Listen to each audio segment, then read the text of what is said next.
Hello, hello. Welcome, everyone, to Sierra Saturday.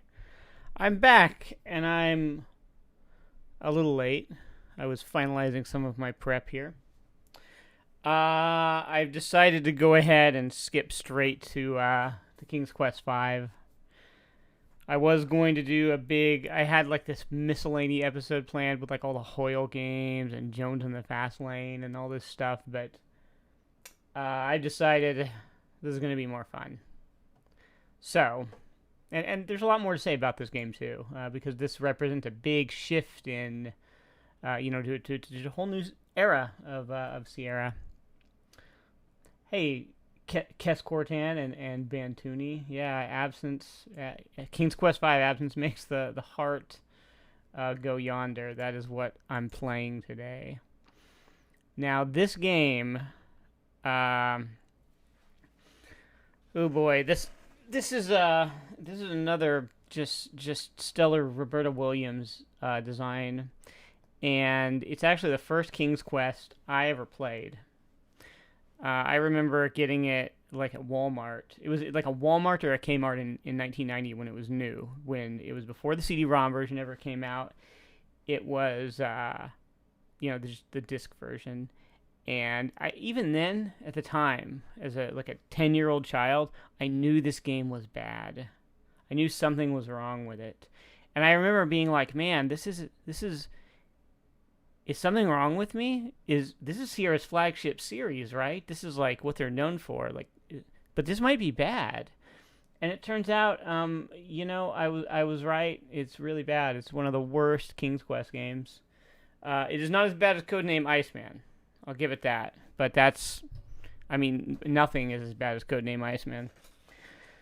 And yes, I do. You bet I have the talkie version. Ooh, we're playing the CD-ROM version in all its voiced over glory. Oh, you're gonna see some real top-notch voice acting, some real 1990 voice acting.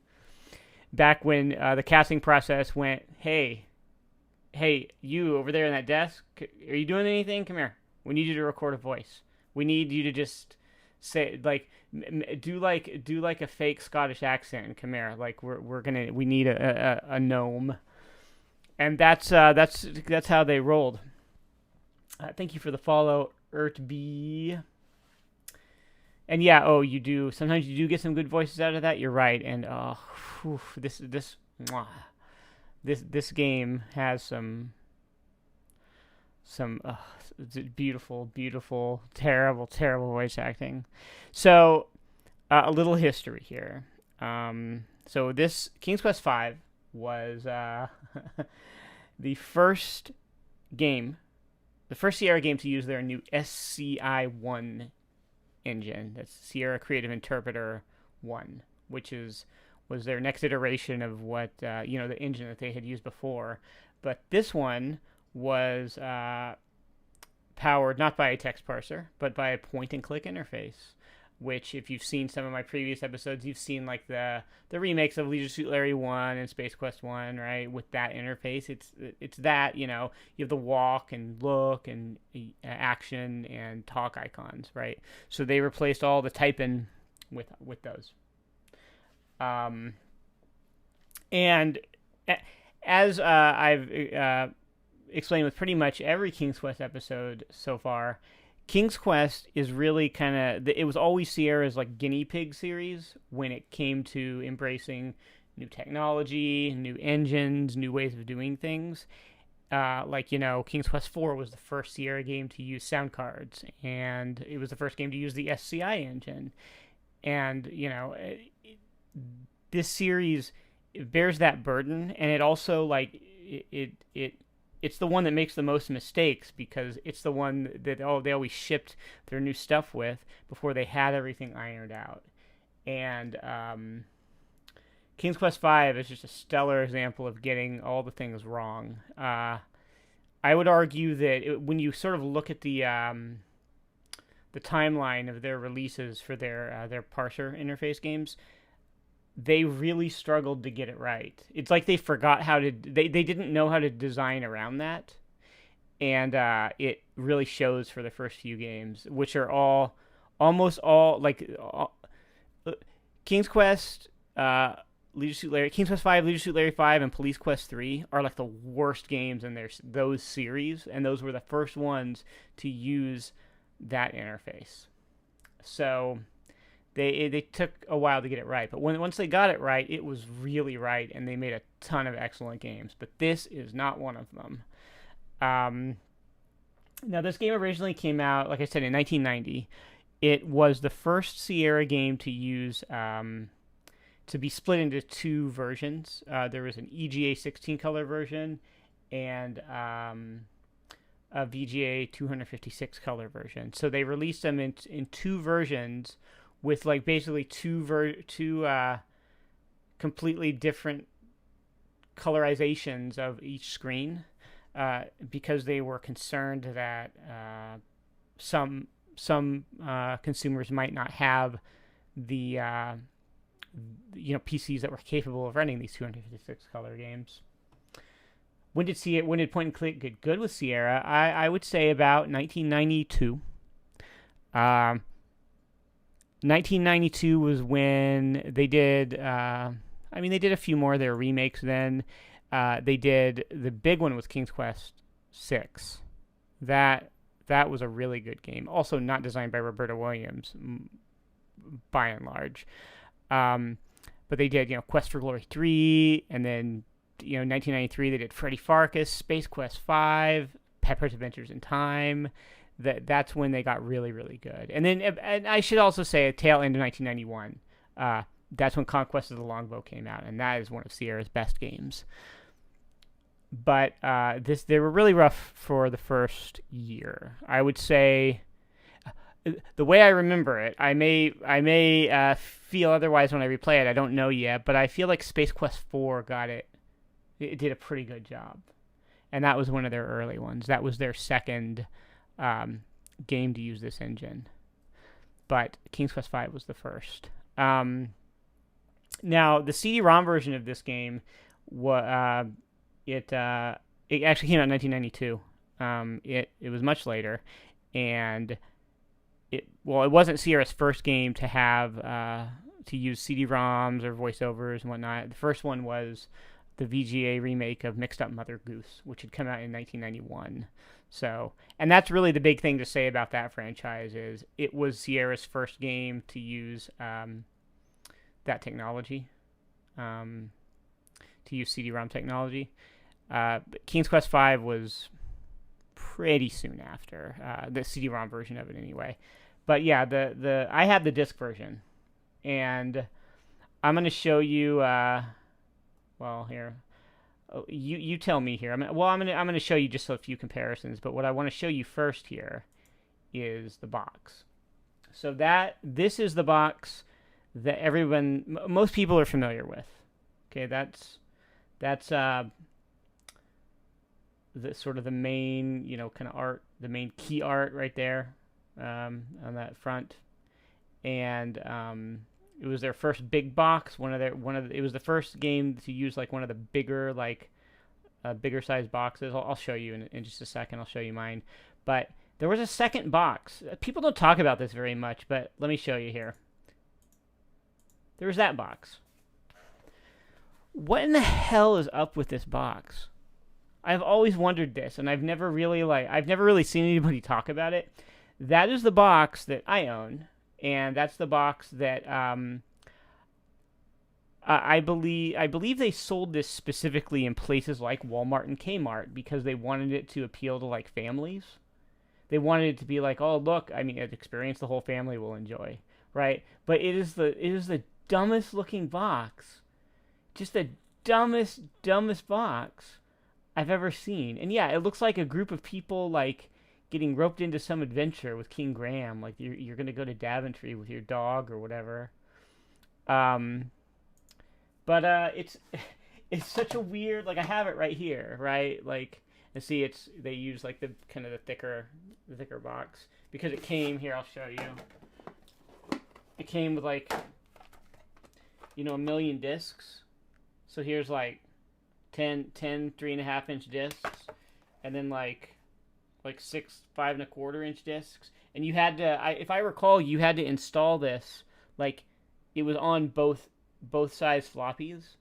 Like the installer used all 16 of the floppies, and it was a nightmare. And of course, I also have my CD-ROM version, so I have everything here. But this was, just like an installation hassle. This whole game. But yeah, I had this box, and I've always been like, this is a little strange that they went to the trouble to make an entirely separate second box. Now, CD-ROM at that point, I know I got my first CD-ROM equipped computer in 1994, and I think they start like CD-ROM technology had been around since like the 80s, right? Like CD music and all that, but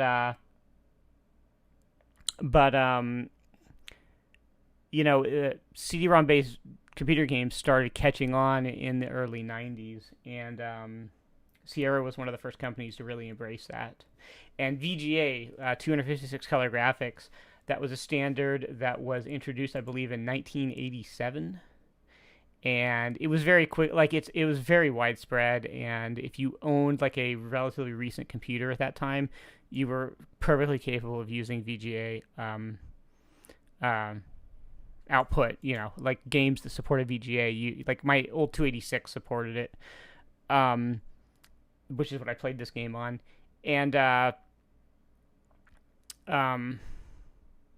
Sierra, like I said, produced separate versions and of games. I think 91 was their last one, like 1991, and so they stopped doing that because nobody was buying the EGA versions, and their paranoia of people not being able to play the kind of higher spec VGA versions was totally unfounded, and it wound up being like a waste of their time, and consequently the EGA versions of most of these games are considerably rarer because nobody bought them. And I believe, I forget whether this is the EGA version or not. I can't actually tell from reading that label. But there are a couple games that I have the 16 color version of, like Castle of Dr. Brain, I think. There's a couple, like Heart of China, I think. But there were like 11 games or something that they produced separate versions of.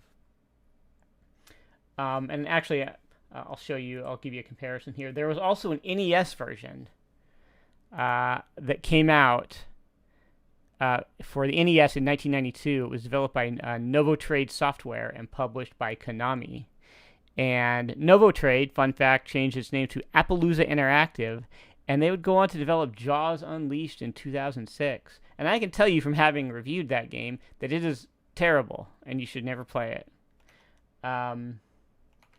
Yeah, I own the bad version of this, just collector things. Exactly. There are people, if you go to like Sierra Collector forums, there are people who are like, that's one of their things, is like, I'm collecting all the EGA versions of these games. And you could argue that the EGA versions, like, they don't look bad necessarily. Some of them, I mean, they have their own kind of charm. When they stopped doing the separate versions, they started just using like a quick like dithering trick to be like, here's the 16 color version if you need it, and they looked way uglier that way. But with this, they actually took the time to make a completely separate 16 color version, and so they actually did go to some effort for it. But here I'm going to show you. Whoops, hold on. Here are some comparison screens of the 16 color version, the 256 color version that I'm going to play, and the NES version. And am I going to? I'm just going to play the 256 color version. I want to show you kind of what they look like here. And so that's the first screen of the game, right there. Let's see. Here is the entrance to the haunted forest maze. And see, the 16 color version, it doesn't look bad. It's less detailed, but it's also like, I don't know. It's kind of the 256 color one is kind of a little bit more. I don't know, like hazy somewhat. I think the limitation of the 16 colors allows them to define it in ways that they can't with more colors. And yeah, like right, the saturated colors they do. You're right. They look a little bit. It's not bad. Like it's not necessarily like the bad version. There are a lot of people who prefer these versions, right? And then here is the entrance to the town. So there we go. Yeah. And yeah, the dithering. I mean, they had a lot of experience, like using kind of dithering tricks to really make their backgrounds stand out and look really good under those 16 color limitations. So I would say they did a good job with this stuff. The NES version, I actually have not played through it, but I why would you? That's it right there, though. Actually, I do own this, of course. But yeah, so those are the different versions of King's Quest V. And let's see, is there anything else I need to cover here? I suppose, one of the funny stories with CD-ROM games at the time, in the early 90s, there was like, if you were around, you probably, and playing games at that time, you probably remember seeing like this logo, this MPC logo.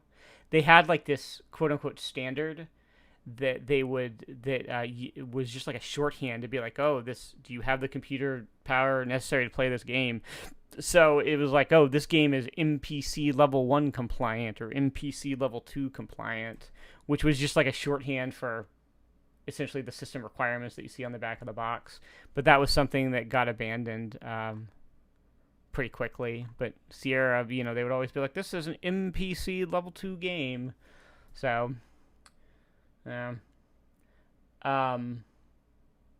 is this game the one with the most alternate formats and versions? Well, let me see. Oh, you know what? I actually forgot to mention. It came out, let's see, Amiga, FM Towns, Macintosh, MS-DOS, and the NEC PCA, the NEC PC9801. And then the CD-ROM version also came out in a MS-DOS and Windows installer. But as far as alternate formats and versions, like, King's Quest 1, there was a Sega Master System version of that, and then there was, the standard version and the remake, the 1990 remake. I want to say the Sierra game that has the most different versions of like the same game is Mixed-Up Mother Goose, because they released their original version in 1987. They did an SCI engine remake in 1990. They did the 256 color CD-ROM version in 91, and then they did Mixed-Up Mother Goose Deluxe in 95. So that is Sierra's most remade game.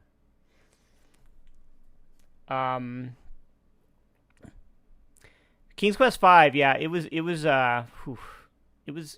looked at. I mean, people thought it was bad at the time. Like I said, I did. It's one of the most ridiculous, confusing. It has like the most puzzles that don't make any sense, and also the most things that will just get you stuck later in the game without you knowing. And then like later in the game, you'll be like, I didn't have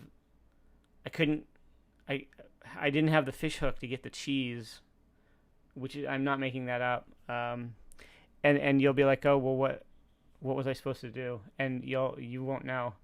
And there's a lot of like gotcha moments like that. It's really stupid. So let's see, what else can I show you before we jump in? Here's there it is. There's the manual. Got a nice little manual here. There's the most hated character right there in all of Sierra canon. You'll see more of him later. And they have some copy protection right here. All these red symbols that you would have to like use at certain points in the game in the disc version to keep things going. In the CD-ROM version, of course, they took out the copy protection because they were like, nobody will ever be able to copy CDs. That's a real thing they believed at the time. So, yeah, look at this. You must have a hard disk with at least 6 megabytes available storage space to play King's Quest V on your Atari ST. Oh, was it on the Atari ST as well? I guess it was. How much space did you need for MS-DOS? I don't know. Anyway, that's quite enough of that.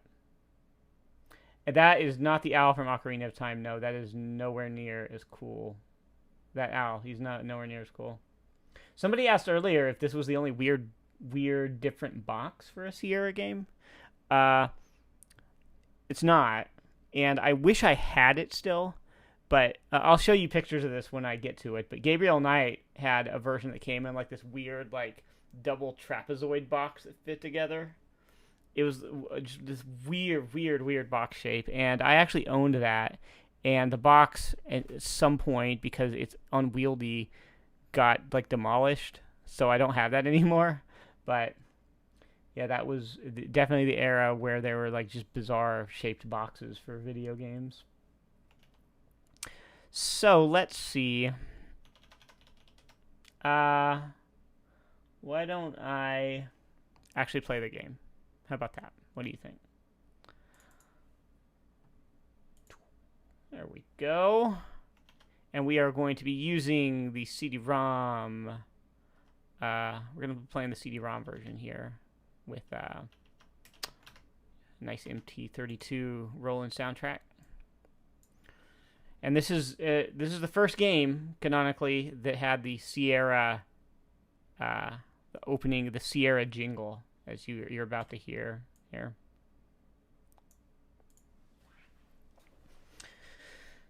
Oh no, hold on. I gotta turn my desktop audio on, silly me.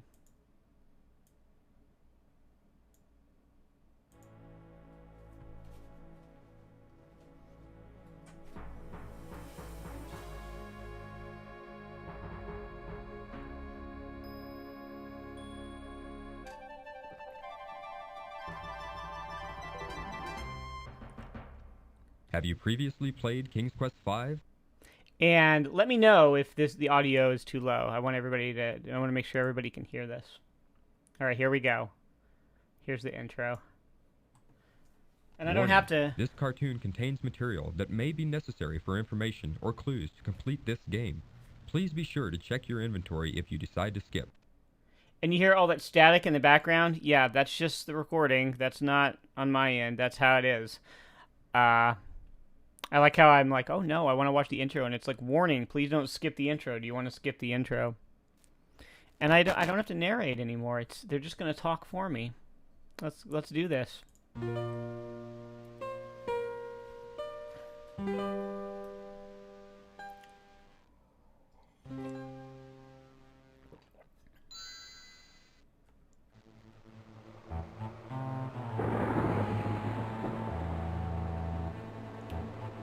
Who's this evil fellow?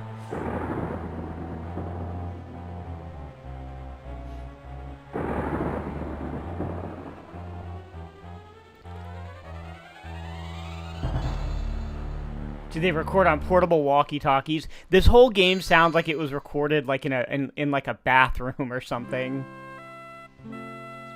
It's super echoey. Oh man.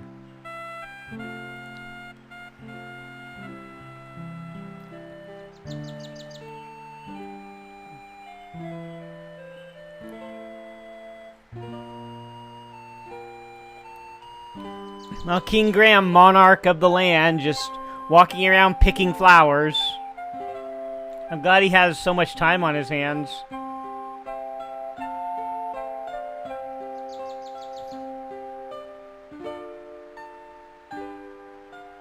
La-dee-da.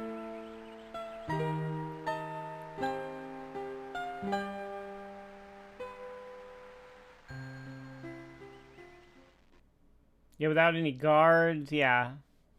Bunch of nonsense. Oh, he's gonna get the vapors. What has happened? Oh, here we go. Ooh, I can tell you what happened. What? I hate him so much.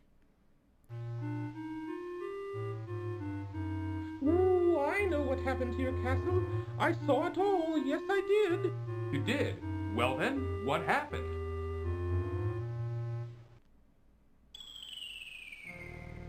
Ooh, it was the powerful and evil wizard Mordak who did it. Ooh, I just happened to be visiting with an old friend when I saw him materialize out of thin air. Thank goodness he didn't notice me. Well, don't stop now, go on. He conjured up a terrible whirlwind that swirled faster and faster around the castle.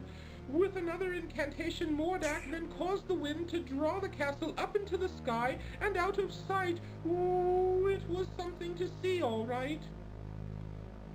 Oh God, I hate him. Why? Why would this wizard, Mordak, want my castle? What could he have against me and my family? That I don't know. Ooh, I only know that it was Mordak who took your castle and your family.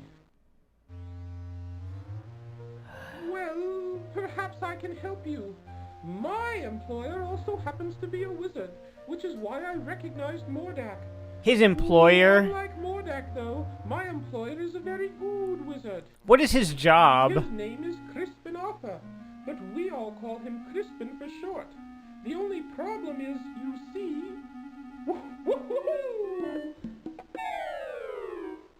Oh good, he's dead now. The end. This is so painful.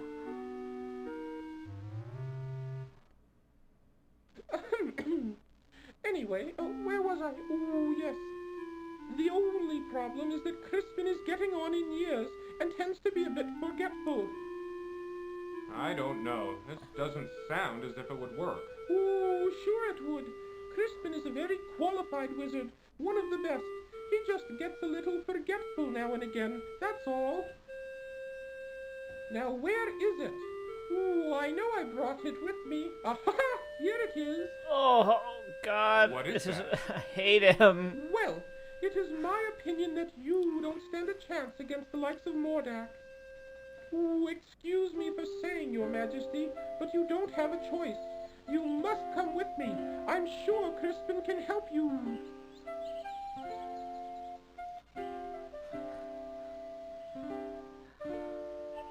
Hi Drew, what's up? What's up? This owl, this stupid owl, the worst character ever, that's what's up. What is that stuff? Ooh, just some old leftover fairy dust I've been carrying around. Ooh, it'll help you to fly. You can follow me to the land of Surrey, where Crispin and I live. It's much too far to walk, you know. Ooh, I think the fairy dust is still good. It would be great if an arrow came out of nowhere and nailed him. Things like that happen throughout the game, and it's a moment to cheer every single Come time. on, up here. But unfortunately, it never lasts. Like, can you imagine the voice director? The voice director just, they recorded that and they were like, that's good. We got the take we wanted. That's... We'll go with that. Thank you for the cheer, Ardus. And also, thanks for the sub earlier, Urkby. I appreciate it.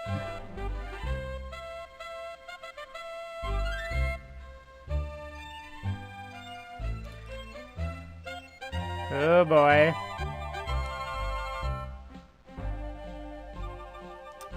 Look at these graphics. Oh, so beautiful. There it is, down here. Come on. Okay, here I come.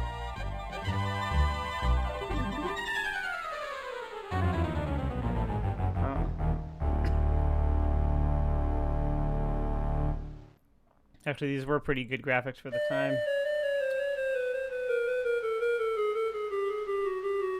It's really not a bad-looking game. Oh, he's dead. The Ooh, end. Looks like the fairy dust just wore off.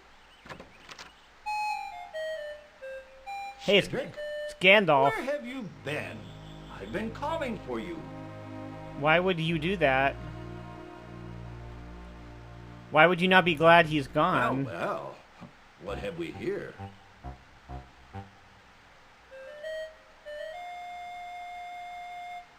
A bit clumsy, are you? Well, come on in the house and dry off. No sense sitting around like a wet dog. I kind of feel bad that I don't have to narrate it Cedric, anymore. I want to do some into dumb the house and voices. pour each of us a nice hot cup of tea. Oh, aye, aye, Crispin.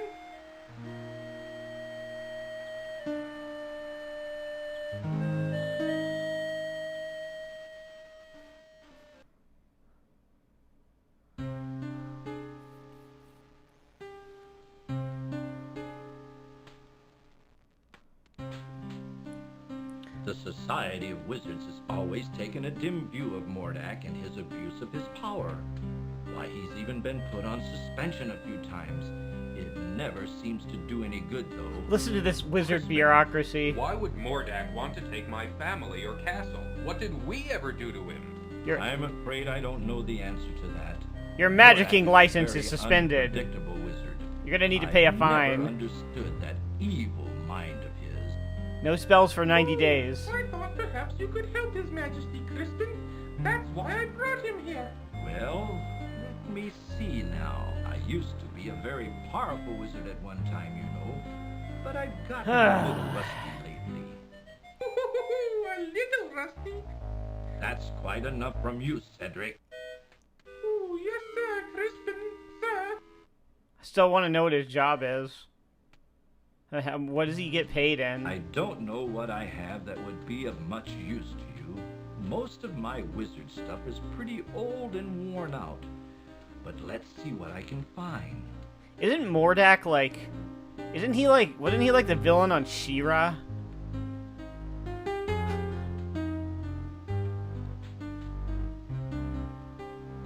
Mordak.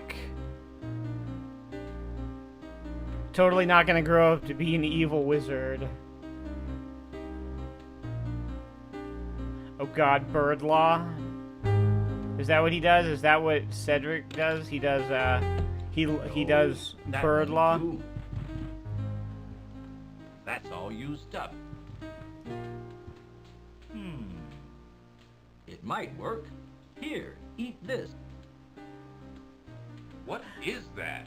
That's an old piece of magical white snake I had left over from last year. With it, you'll be able to communicate with the natural and animal world.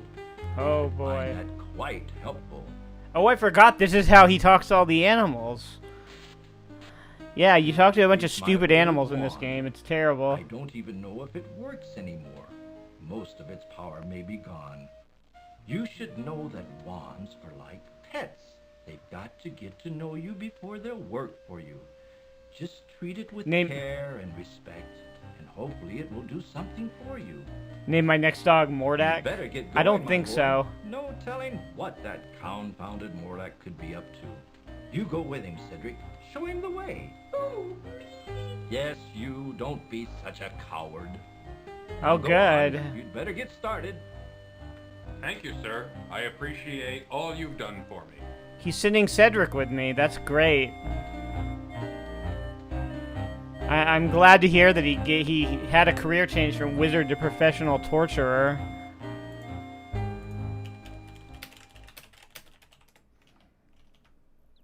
All right, and here we are, finally done. oh, I suggest we visit the town first. How about it, Your Majesty? Please don't call me Your Majesty, Cedric. It's much too formal. I'd like it if you'd just call me Graham. Oh, I'd be delighted to, Graham. Anyway, what was I talking about? Oh, yes, the town. You might be able to find some supplies there. It's just over a little hill to the south. Not too far. Well then, let's be on our way, Cedric. All these voice actors did get their roles due to nepotism 100%, because it's all just people who are either worked at Sierra or were just like related to them. There was no like professional voice acting anywhere. That concept outside of like, I don't know, like what anime was there at the time? What was the state of like even like anime dubbing or any of that? Like if there was no like voice actors guild or anything. You better not use that voice when we play Dead by Daylight, Pantuni. I don't like that. So the one sort of, I don't know, quote-unquote well-known voice in this game is Josh Mandel, who was one of Sierra's designers and producers, and he voices King Graham here. And he continued to voice King Graham in all the King's Quest games that they made after that, and he even voiced King Graham in the AGD Interactive fan remakes. So, yeah, that's the one, you know, kind of nice one. Did I say these are my favorite games? This is not my favorite game at all, Drew. No, this is one of my least favorite Sierra games. All right. Now, you guys, you want some hot voice acting? Because I got your line right here. Okay, are you ready for it? Because you can forget, I want you to forget all the Jill sandwiches and all you know, whether love can bloom on the battlefield or whatever the hell voices, you know, any miserable piles of secrets, all those classic lines, they pale in comparison to this, okay? So get ready for it, because here it is.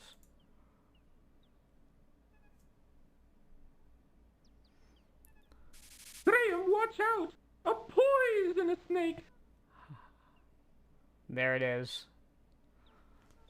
That any line in this game, that is like the meme line from this game. If you know one thing about King's Quest V, it's that stupid ass line. And so now we have to get past this snake. Look at this. A large, venomous snake blocks Graham's passage to the east. Oh, look, the narrator knows he's venomous. Cedric's too stupid. He thinks it's poisonous. Guess what? Poison's ingested, venom's injected. So there aren't a lot of poison. There's like one actual poisonous snake. There's your trivia. All right. So here we go. A poisonous snake.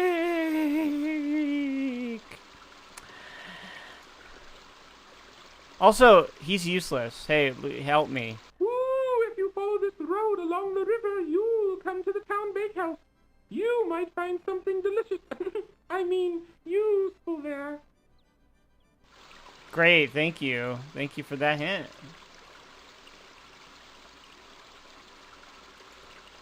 If you're going into town, I'll just wait for you here. I had a nasty run-in with a big dog once, and I feel much safer out here. He just keeps doing this the whole game. So here we are. Here's the town of Surrey. And, let's see. What's this guy doing? How goes it with you, good fellow? Not well, I'm afraid. This old wagon's always giving me trouble. Can I help you in any way? It's kind of creepy, isn't it? Thank you kindly, but I think I can handle it. All right, then. Good luck. Thanks. With this wagon, I'm gonna need it. Well, guess what? I need your stuff. We're gonna go in here, and then we're gonna leave. May I help you, sir? I don't know, but what's up with this dude? At the back of the shop, Graham notices a dressing room in which a rude, finicky customer tries on many items of fine clothing. The rude customer doesn't care to talk to Graham. Oh, well, I don't care about this place then. I just want to talk to that guy. Alright. So now, guess what? There's a coin on the ground, which is represented by that tiny, tiny, tiny pixel. There are a lot of tiny, tiny, tiny pixels on the ground in this game. And I gotta... Oh, there we go. Bending down, Graham quickly retrieves the silver coin from the street. I happen to know there's a fish in here. Inside the barrel, Graham sees an old, rotting fish. Get it? Fish in a barrel? It's a good one. Graham leans way down into the barrel and removes, phew, the smelly old fish. Way down. Alright.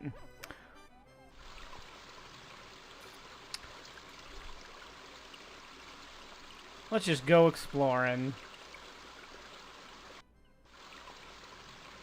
Oh, look at this. With a fine view of the rushing river, the bakehouse sits a bit out of town. along an old rutted road. And unfortunately, I can't just hit F5 to save my game. I have to, like, go into this menu every time. I have a skip for a maze later. I may not have to use it, though. Want to see something cool? No, Graham, don't! You did this to me, Cedric. This was all to get away from you. Too bad. Graham's swimming skills were no match for the mighty river. Did this come out before or after Monkey Island? It would have been the same year. I don't know as far as dates. Actually, well, since you're asking, let me see. King's Quest V. The first version, the first public version was dated November 14th, 1990, in like the About menu. So I'm going to guess that Monkey Island probably came out a little bit before it.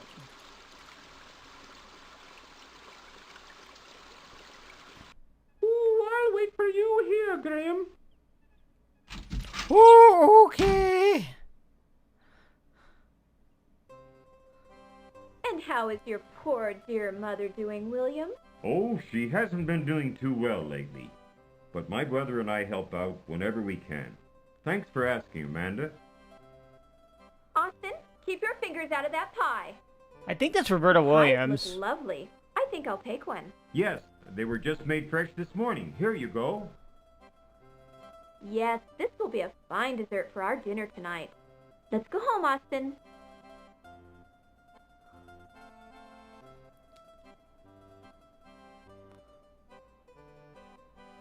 Oh, great. I'm glad I saw that. Here's the last of the pies. Welcome to our bakehouse, traveler. Of course, all of our wares are wonderful, but today we've got a special on custard pies. Just 1 silver coin each, but take your time. Let me know when you're ready. Yeah, why is that cat red? Maybe that was the only color they had, and there are 256 colors. The Baker brothers seem to have a pet, a large mangy cat. Oh. Maybe it's all the mange, I don't know. Is that Robert Baratheon? Sir, Maybe. I would like to purchase one of your custard pies. These pies cost 1 silver coin each. I've got it right here. Here you go. I hope you enjoy your custard pie. Oh, I'm sure I will. Oh, I'll enjoy it. Doesn't this all sound like it was recorded like in a bathroom or like a tunnel or something? It's so weird.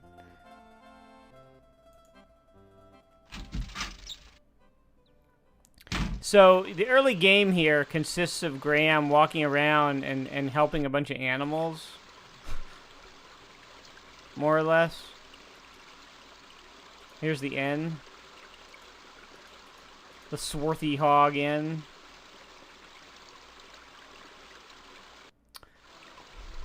And uh-oh, it's a BR.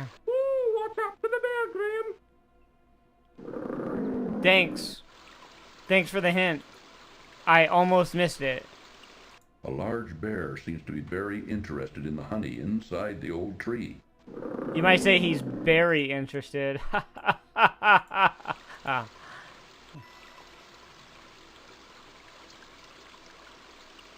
I'm Queen Beatrice, kind sir. I wish to thank you ever so much for saving our hive from the claws of that horrible bear. In return, I offer you a luscious honeycomb from our hive. Please feel free to retrieve one. I promise my bees won't harm you. It may come in handy on your travels. I'll just let that speak for itself. Graham reaches a hand into the beehive and retrieves a very sticky chunk of honeycomb. Wrapping it in a protective piece of cloth, he then pockets it. I'll get this stick. Graham bends down and picks up the large stick from the ground. Man, I don't know what they use for voice modulation. It's this kind of stuff is all over this game. Oh,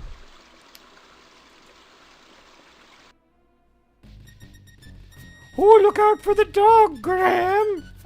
A bully of a dog terrorizes the poor ants as he playfully digs at their large anthill.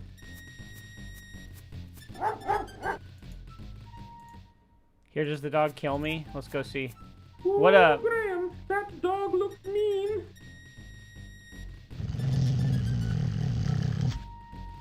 What? What? The dog doesn't seem to be a friendly sort at all. Oh, hell no. What's up, dog? Here.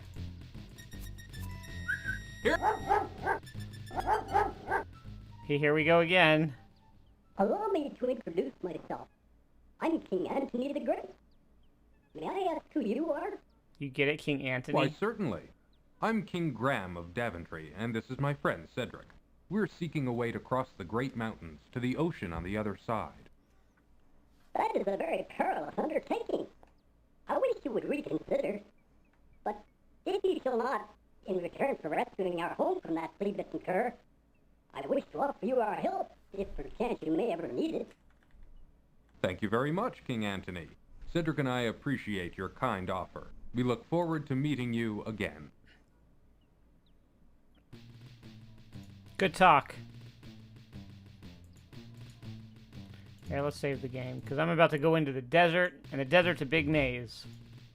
Ooh, there's nothing but a hot, dry desert for the west. Most people avoid it because there are bandits out there. Oh! I'm going. I'll wait for you here. Okay. You do that. Why don't you just wait for me there for the rest of the game? Until the one scene where you're useful.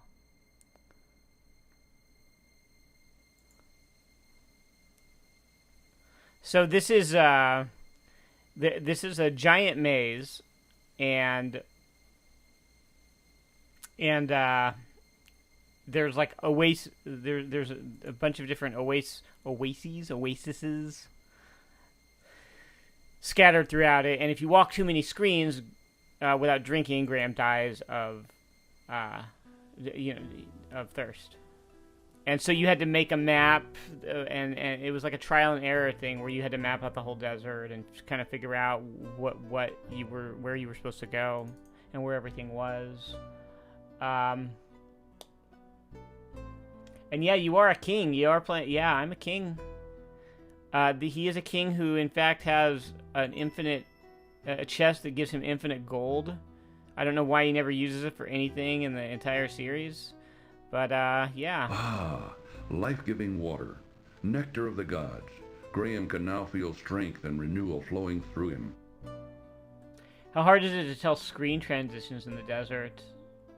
I mean, when you walk off the edge of the screen, if I walk off to the left, I will appear on the next screen on the right. So it's not confusing. It's not like a perspective thing. That comes later with the other maze. So screen transitions are fine. It's just knowing, if I didn't have a map, I would just be wandering around and be like, where's the oasis? I would be stumbling onto this. But I know exactly where I'm going with this. Man, I'll tell you what. You see how fast this loads? When I played this game in 1990, I'm not exaggerating one bit. Loading each screen, the transition between each screen, took about 5 minutes on a 286 computer. 5 minutes. Every time I walked to a new screen. To this day, every time I hear a complaint about loading times, when people are like, oh, the Bloodborne loading screens take too long. Oh, this game. I'm like, King's Quest V. King's Quest V, man. That's the gold standard of awful loading in sort of my world, from what I remember. Ooh.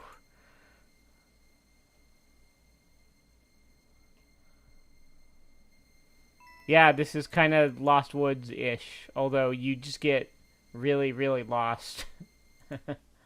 Yeah, 5 minutes. I'm not exaggerating at all.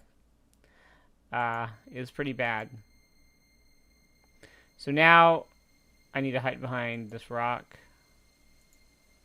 Ooh, there, I'm hidden. Nobody can see me now. Now some bandits are gonna come. And they're gonna give me this special code word. Graham can hear the sound of approaching hoofbeats. Uh-oh. Yeah, I know. I gotta remember to drink. Of course.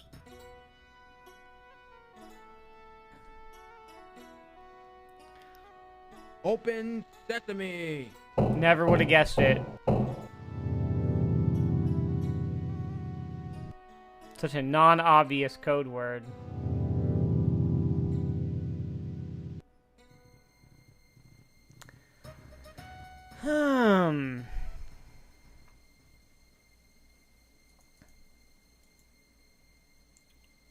Can I hear the crate dragon?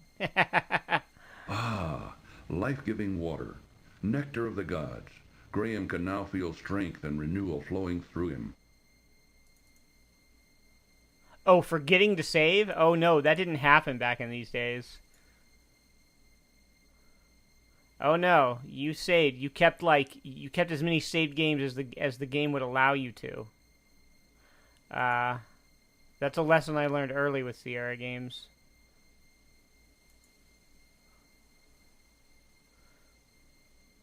So now,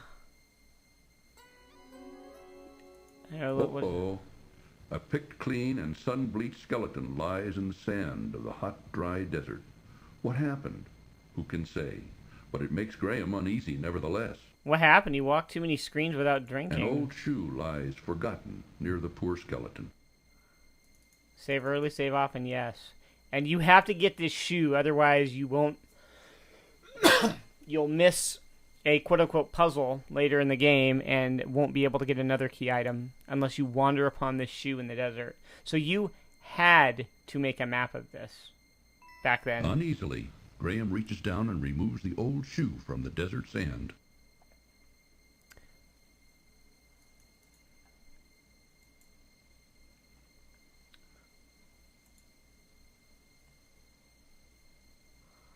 Oh. The hot...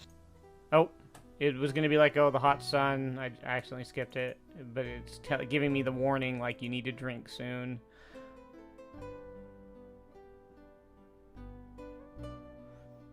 Ah, life-giving water, nectar of the gods. Graham can now feel strength and renewal flowing through him. Whoops. And yeah, the screen transition, oh god, the screen transitions, they were annoying. I remember having a particular problem with this area in when I played originally. This was the area that got me stuck the most, more than anything.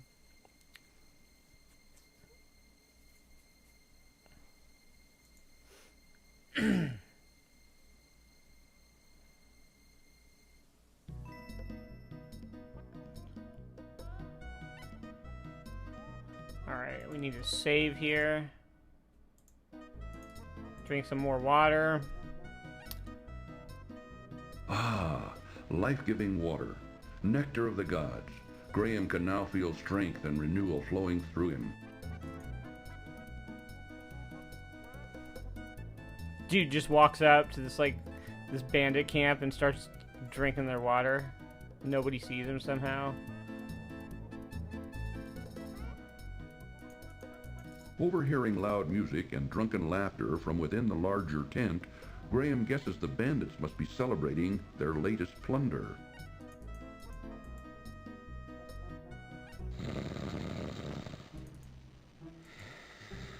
Taking care to be very quiet, Graham reaches out and takes the staff into his possession.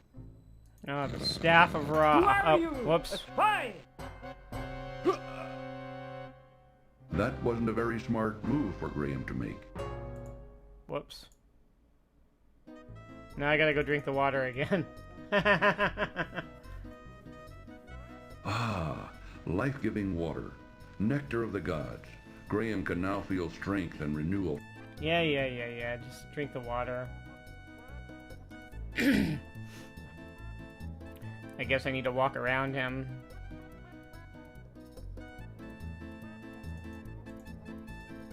Alright, let's try that again.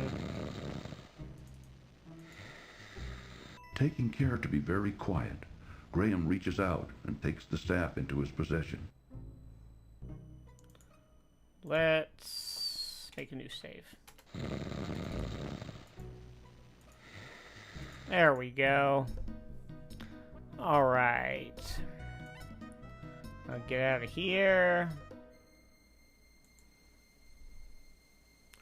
And we'll go up here. Oh man, Graham, yeah, he's actually kind of a jerk to people in this game. You'll see a little later, but he gets like demanding. It's like, can I have your stuff?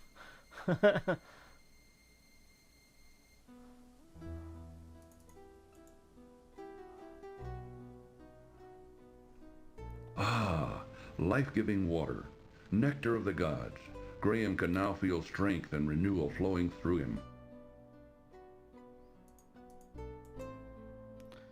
Alright, now I gotta go back to that temple.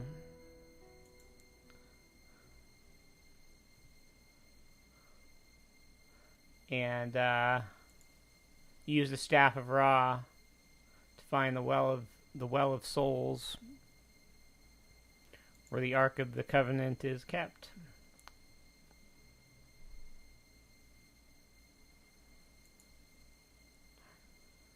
Oh.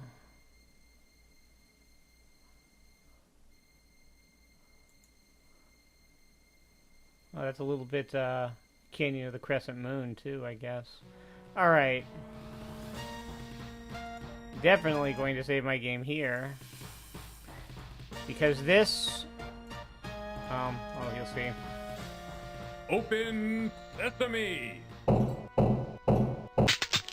Oh no! The staff broke. He can't even do this right. So, from the time that you get into this screen, you only have 15 seconds before the door closes. It's super annoying. Bending down, Graham hurriedly picks up the gold coin from the temple floor. Quickly, Graham grabs the old brass bottle. Oh, thanks for hanging out, AR Dust. Come back later if you can. It's always good to see you. Phew, that was close.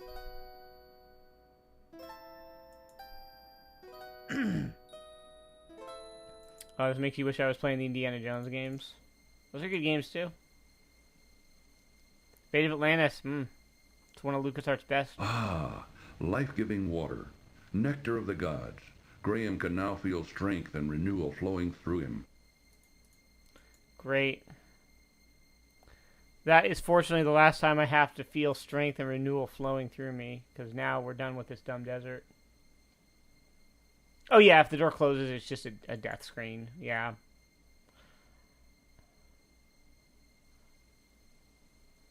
And if you try to pick up any of the other treasure, it's the same thing. The door just closes and you can't get out. You have to get the coin and you have to get the lamp.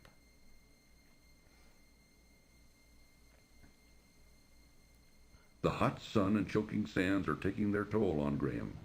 He must drink, and soon. Yeah, that's what you think. Thanks for the follow, Rajal Shah.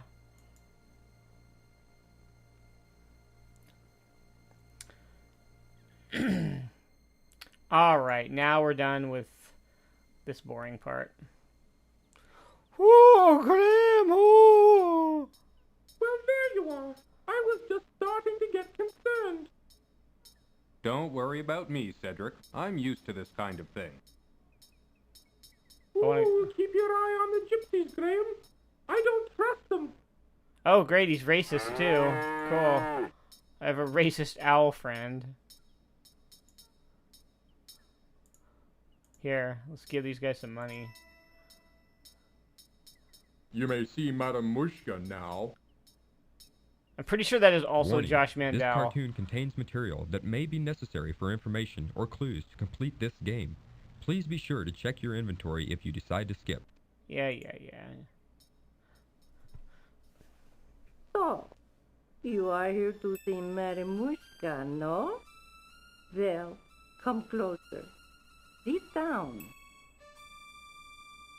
I will tell you your fortune. Already I can tell that you are on a quest of great urgency. We will see what we can find out for you. Look, Ingram. Look into the crystal ball. Look, Manannan, look what I have for you.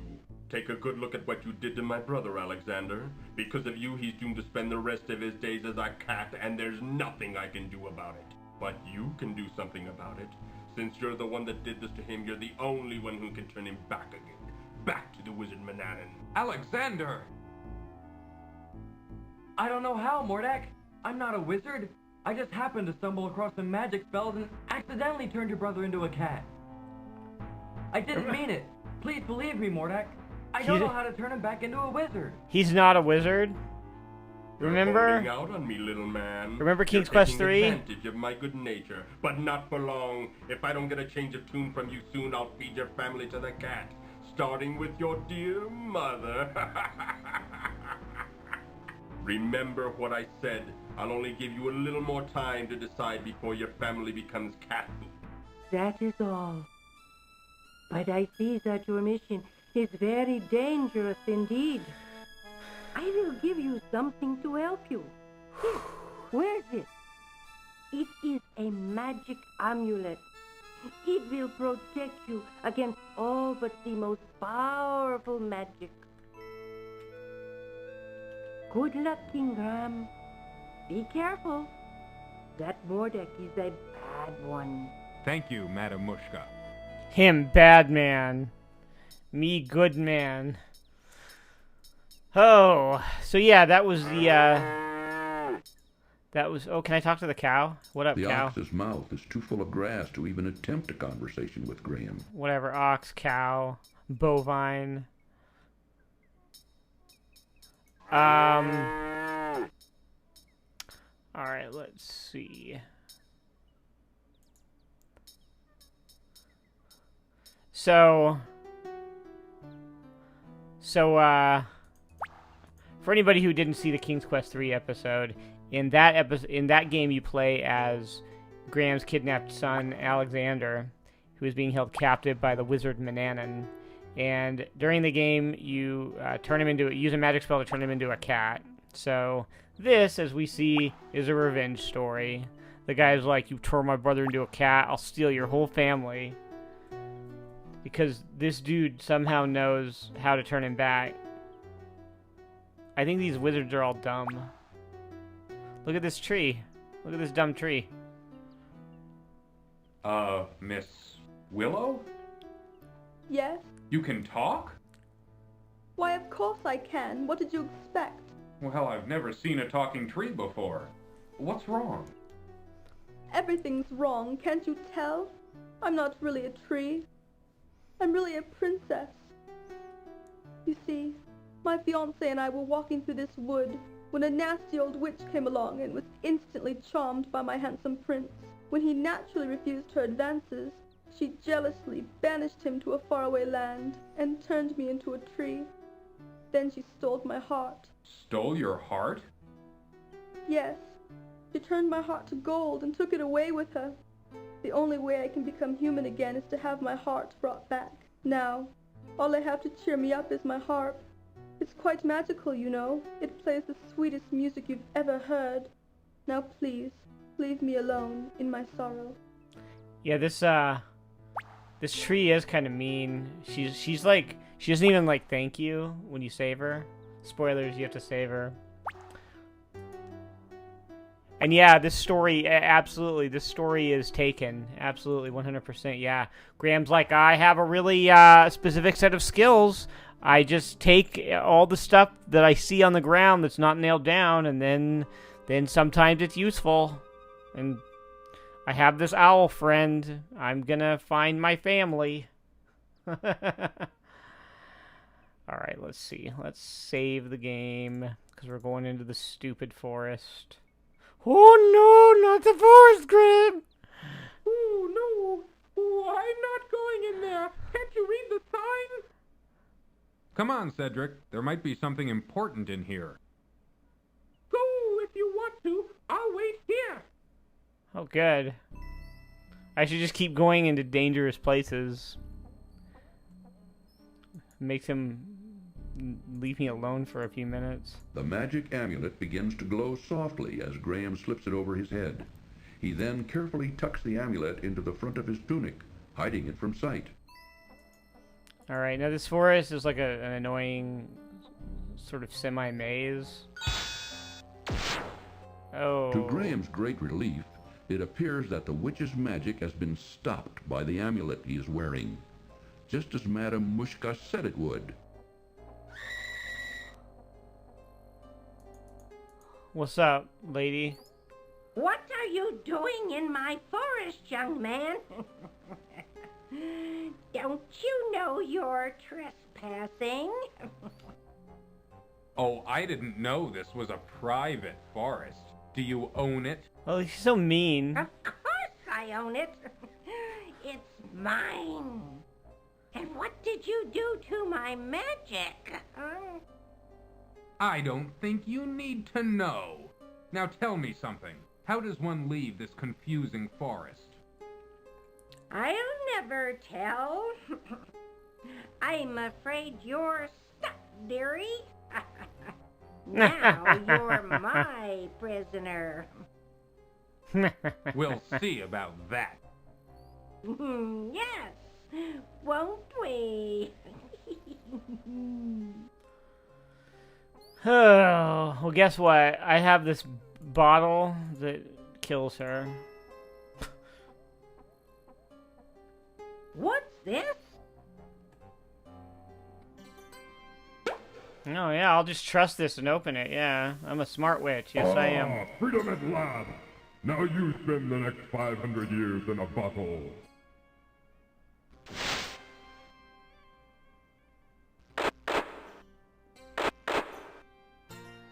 Wow, great sound effect. Good. That old witch won't be seen here for a long time. But now, how to get out of this dreadful forest? Alright. I killed the witch. It's what I do. I'm King Graham. I kill witches. Remember when I pushed the witch into the cauldron and murdered her?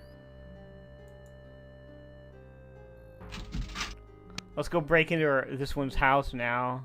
Steal her stuff. A small, intricate spinning wheel is put away in the trunk. Reaching a hand into the trunk, Graham retrieves the small spinning wheel. What's this? Why, it's a little key. A small leather pouch is tucked away in the drawer. Graham reaches the drawer and removes the leather pouch. Oh, what's in the pouch? Upon opening the leather pouch, Graham discovers 3 sparkling emeralds. Okay, are you guys ready for one of the stupidest puzzles ever seen in a video game? We're coming up to the throw the bridle on the snake to turn it into a Pegasus bit. Are you ready for it?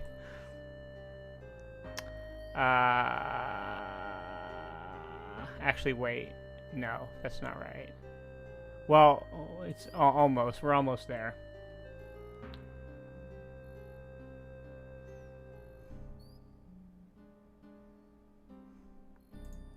Now we take this key, use it on this little door.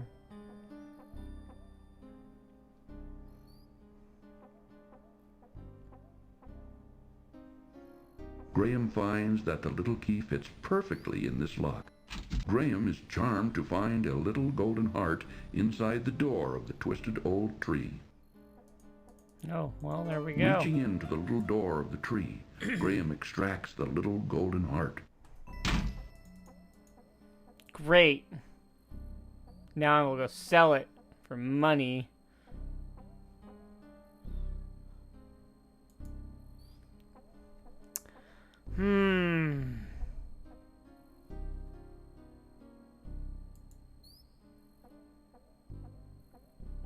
Just walk around over here. Up here. All right, check out this dumbass puzzle. What's going on here? Peering curiously at him through the heavy foliage of the dark forest, Graham notices several pairs of bright, blinking eyes. Graham can plainly see the eyes, but he can't quite reach them through the thick foliage. Hello? Who's there? I say, who's there? Please help me. Please? Oh, never mind. All right, let's see. What do we do here? We got to make contact with these weird eye people. How do we do that? What do we have in our inventory that could possibly get them out here? Well, I'll tell you the logical thing. We have to take this honeycomb and squeeze it out onto the ground. Graham squeezes the honeycomb as hard as he can, which causes the honey to drip out of it onto the ground, creating a sticky little puddle at his feet. Now all that's left of the honeycomb is a piece of beeswax, which Graham puts back in his pocket. All right, and now that we have this sticky this honey on the ground, we take these emeralds and we just start throwing them around. Oh, a little elf man. Oh, I'll do another one. I'll do it closer. Oh. Okay, he fell for it twice.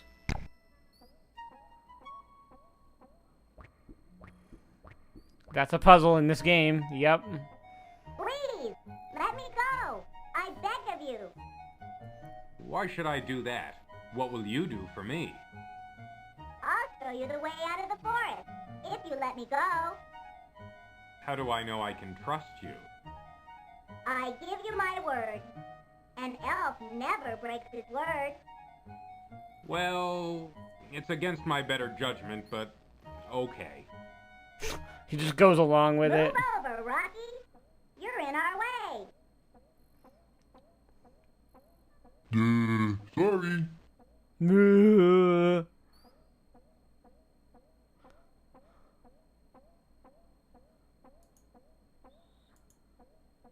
Did I solve all these puzzles in my original playthrough? Follow me. In here. No. No. This was one of those times when my parents went, "What's this 900 number on the phone bill? Why did you call it?" And I was like, I had to get hints. Because I didn't know. Warning. This cartoon about the contains honeycomb and the material emeralds. that may be necessary for information or clues to complete this game. Please be sure to check your inventory if you decide to skip. Actually, you know what? For this game, I think I had, they had like these big sort of like series hint books that were written by this guy named Peter Spear. So there was like the King's Quest Companion, which was like a hint book for the first 5 games was the original one that I had. And I think I had that. I think that's where I got my help for this game. But there were other games where I was like, the Sierra hint line. And I used that way too much.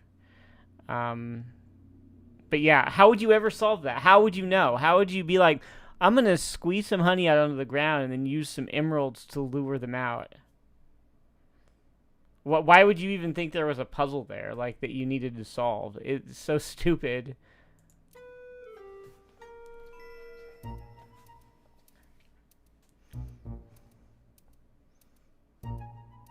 Dun dun dun dun dun dun.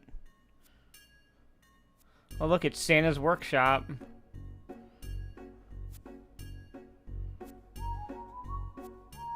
Hey, over here. Oh, my daughter did this with some dwarves in the last game.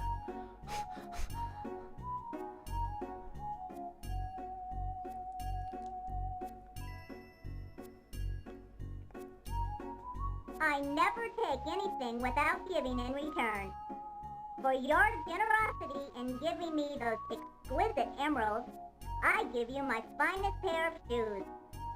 May they help you in your quest.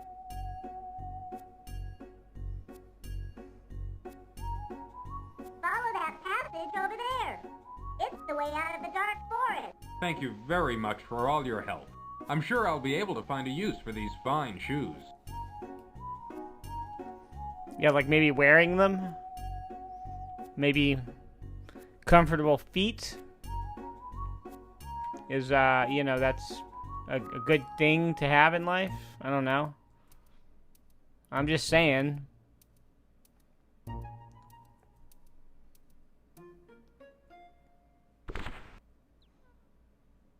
Oh, I'm glad to see you're okay. Oh! I was getting worried. You were right not to want to venture in that dark forest, Cedric. I thought I'd never get out of there alive. Well, I'm glad to be back with him. Alright, now we're going to give this heart to this ungrateful tree lady. She's not even going to thank me for it. I don't even want to do this. Alright. My heart, you found it.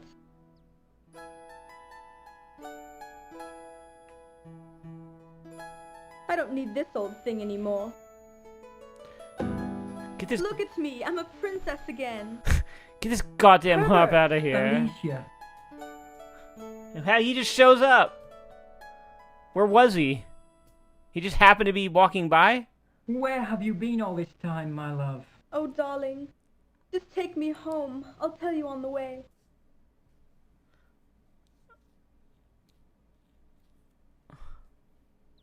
Alright, well, you're welcome. Now, why would she toss aside this beautiful harp? Well, if she doesn't want it, I'll take it.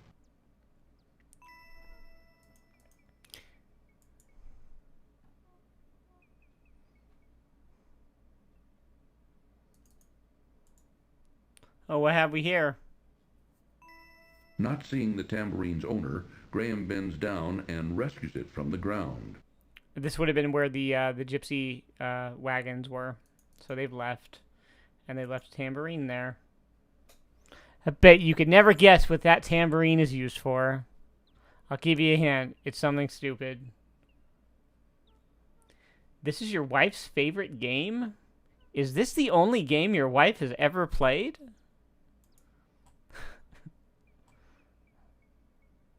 I'm curious how this becomes someone's favorite game. Alright, so what's going on here with these gnomes?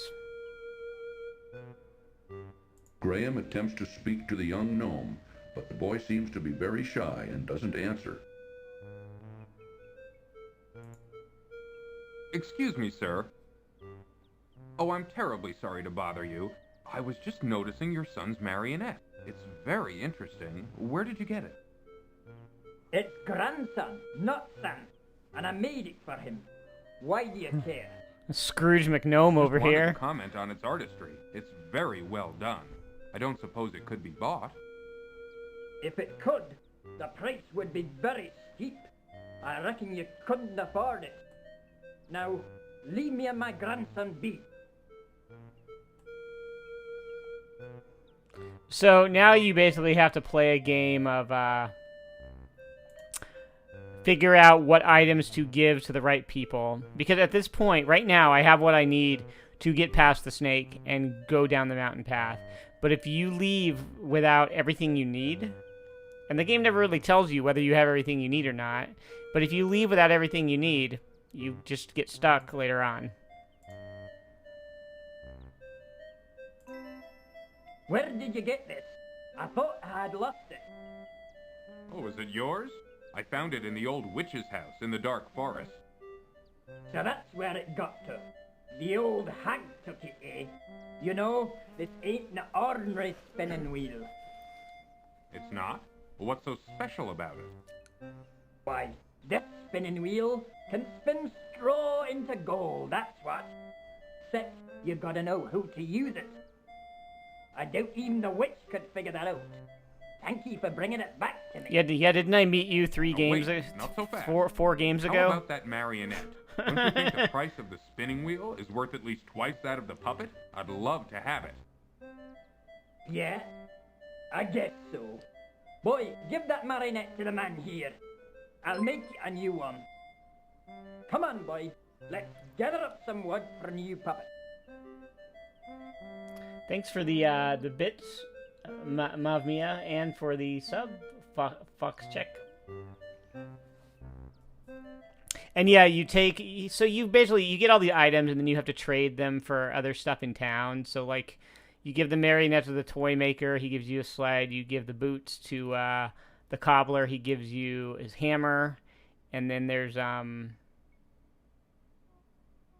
golden needle, and you trade that for a cloak. Let's see. And right now,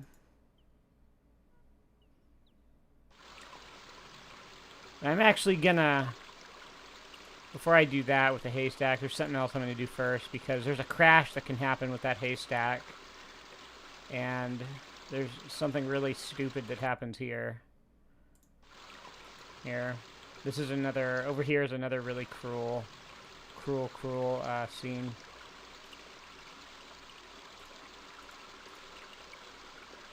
So watch this.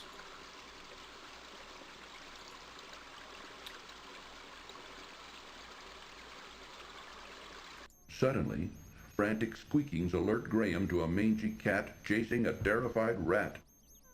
So you only get one chance to do this.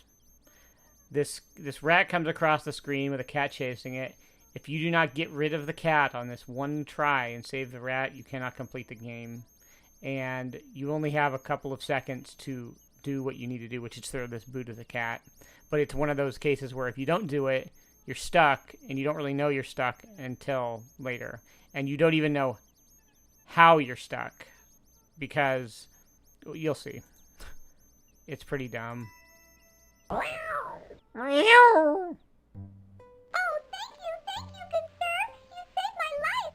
My children and I will never forget your kindness. Maybe someday I'll be able to return the favor.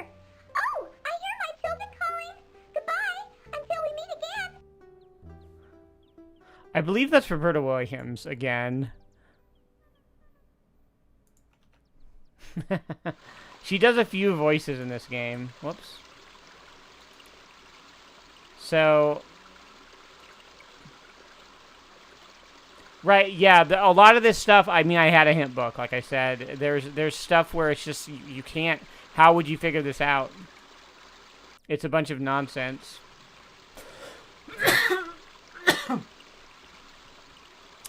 I've said this before, but I feel like Roberta Williams, for all the good that she's done, you know, as far as for adventure games as a genre, and just, you know, obviously she was the co-founder of Sierra and a very important person in the video game industry. She was not really a very good game designer. So yeah, you know. So sometimes the game crashes when you do this, or it hangs, you'll see. Or hopefully you won't see. Graham watches with surprise as a contingent of ants marches into the haystack and begins to swarm through it. Thank you, Irtby.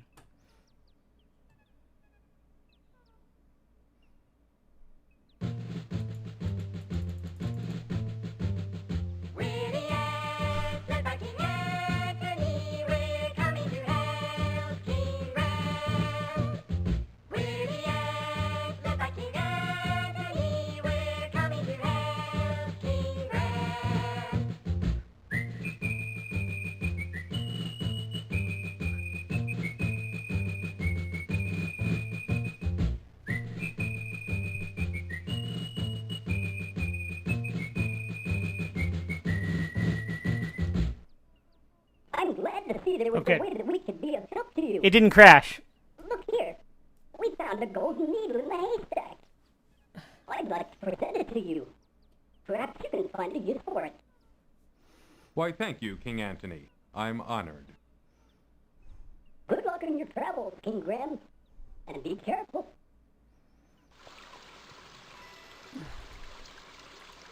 Great. So now I have to go to town and, you know, trade a bunch of stuff for a bunch of other stuff.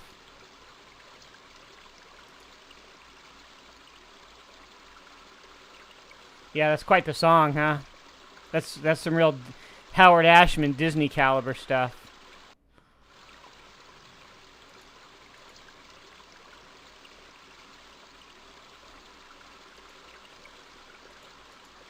Yeah, this is an Ant-Man prequel for sure. Yeah, where's Queen Hope Van Dyne? Where's his wasp?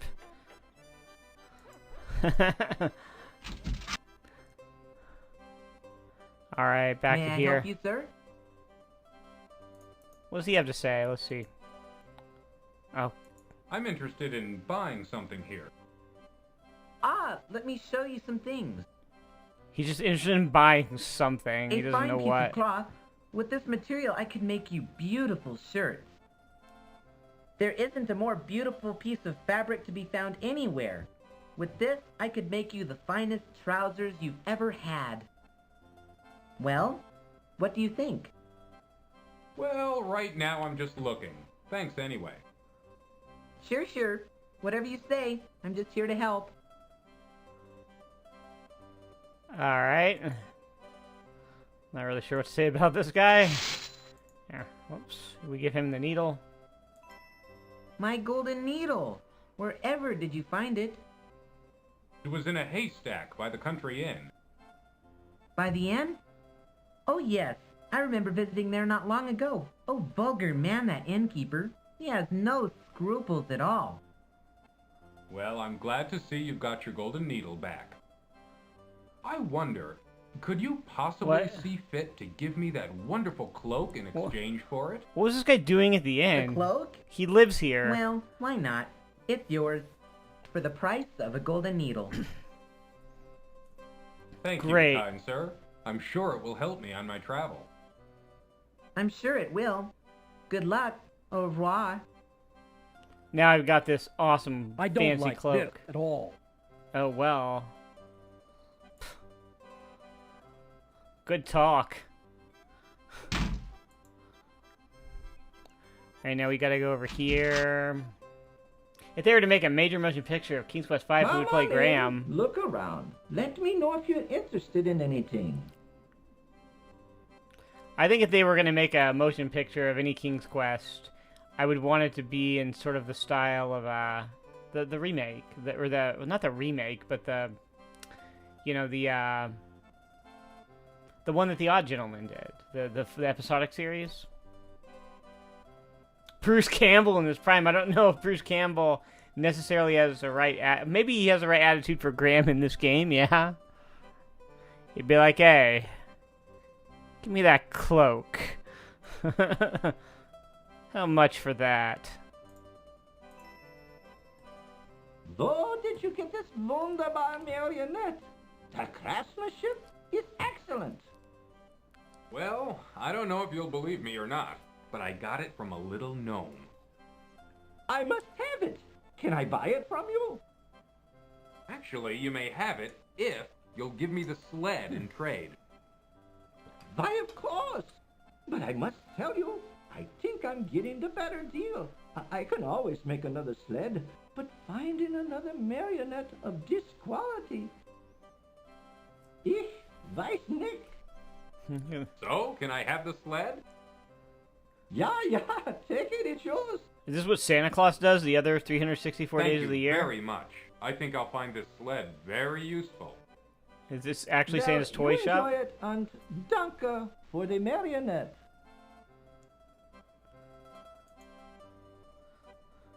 Bruce Campbell. Now I agree with this idea. Bruce Campbell is King Graham. The King Graham of Daventry? Who wants to know?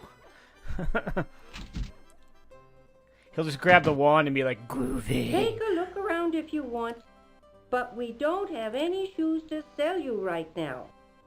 What would I be? We sold our last finished pair yesterday.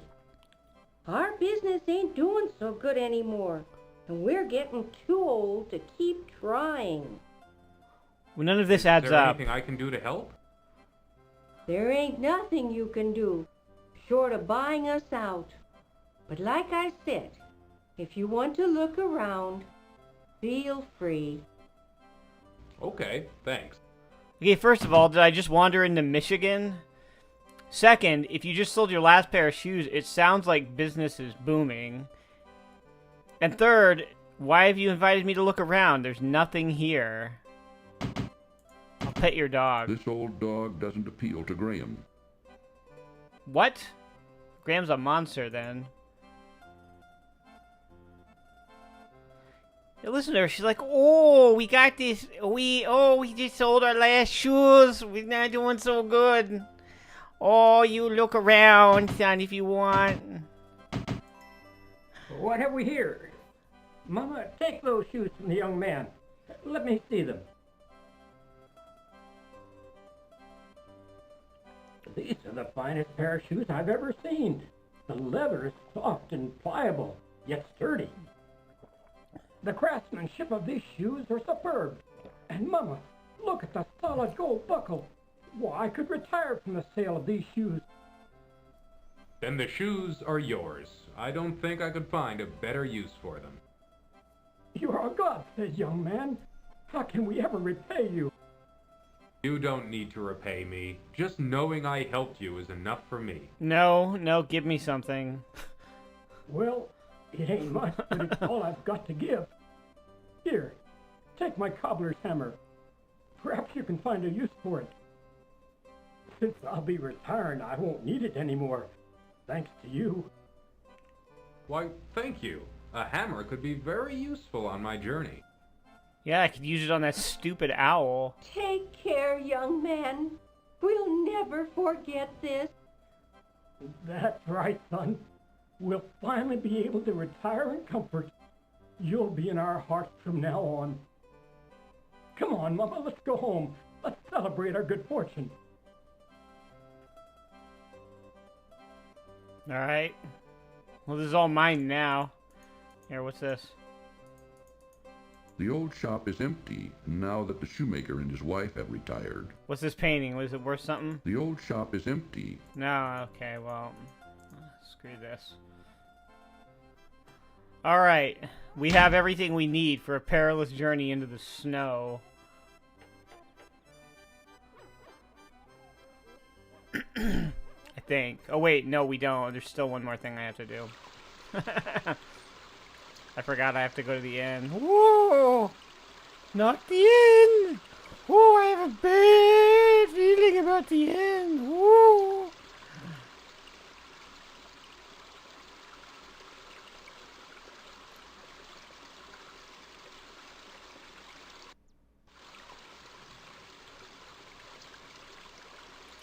Just off a rutted dirt road, a country inn overlooks the picturesque rushing river. Great. Let's save the game. Ooh, I'll wait for you out here. I don't like that place.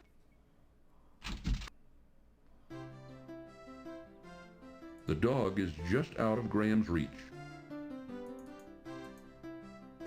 You know that job we pulled yesterday? Where's the rest of the loot, huh? I think one of you guys is holding out on me. Gentlemen, please excuse me. I didn't mean to interrupt you. Uh-oh. The inn is full. Ain't got no more rooms. Hey, boss. This guy looks like a real troublemaker. What do you want me to do with him? Rob him out. The hell is this inn? Struggle as he might, Graham could not escape his bonds. Oh, but look, there's the rat I saved.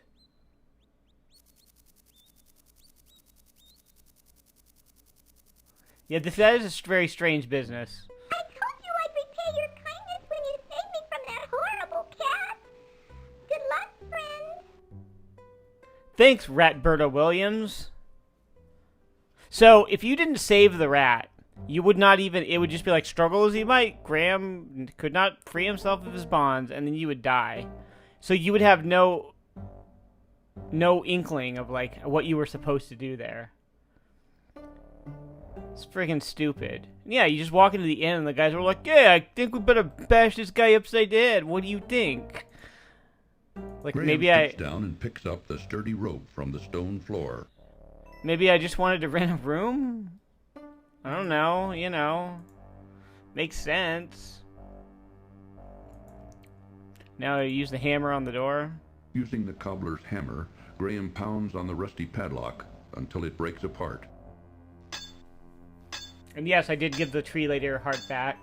She was immediately like, oh, I don't need this goddamn harm anymore. And then her, like, useless husband shows up and she walked off without thanking me.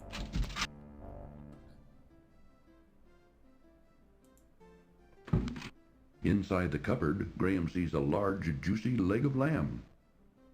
Well, let me just steal all their Reaching stuff. into the open cupboard, Graham pulls out the savory leg of lamb. Great. Finding the kitchen door locked, Graham unlocks it before going outside. Does Graham ever kill anyone? Yes, he certainly does. He pushes a witch into an oven in the first game. Here. Come here, Cedric. Oh, no, you keep it, Graham. It's much too hard to fly and carry things at the same time. No, I didn't want you to carry it, though. I wanted to beat you to death with it.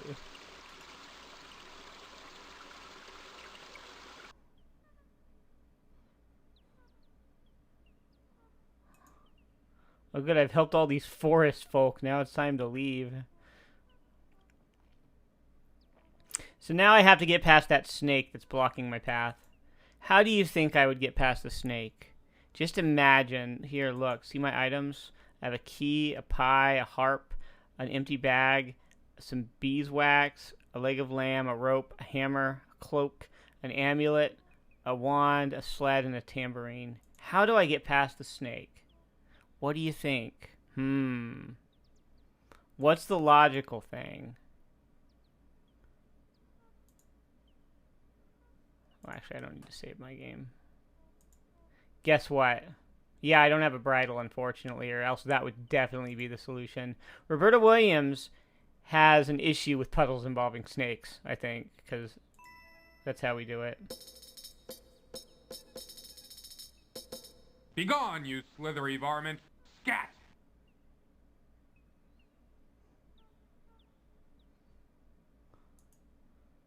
Yeah, that's how we do it. The tambourine. No, not the honey. We use the honey to get the elf. Duh. Alright. And off into the mountains.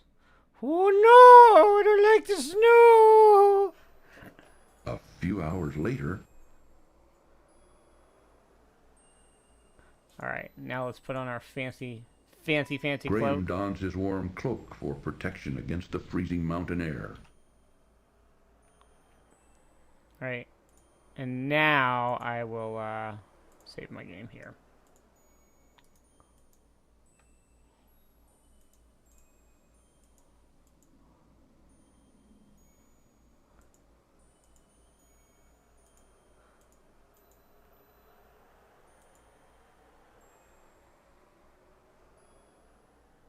And no, that's not Leonard Nimoy. Nope.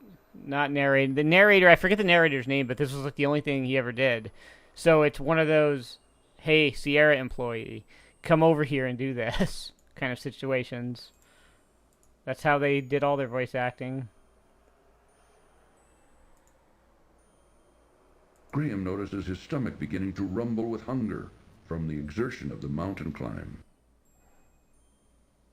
Oh no, Graham, watch out! Oh! Oh, be careful, Graham!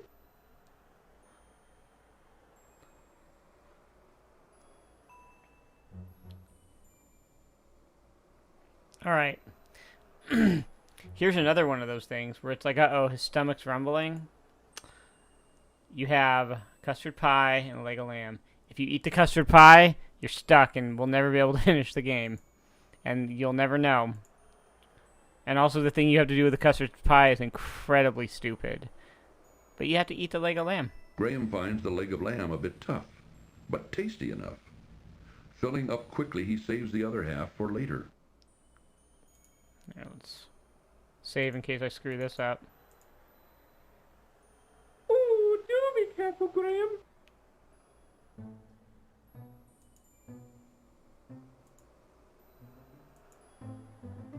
Dun dun dun dun dun. Dun dun dun dun dun dun.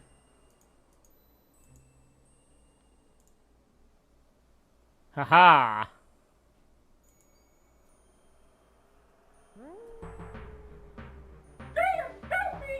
Oh, yeah. Thank God. Now we use our sled to sled down the hill.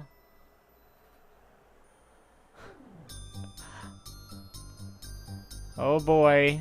Oh, look at this missed opportunity to make a really aggravating mini game. That's not like Sierra at all.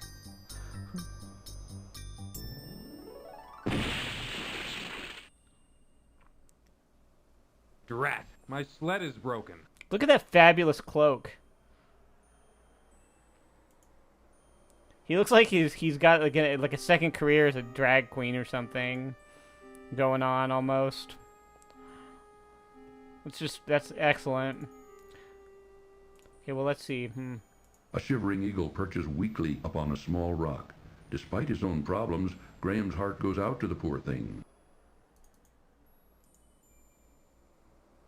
What's wrong, Mr. Eagle? I'm so weak from hunger. I haven't been able to catch any food for days.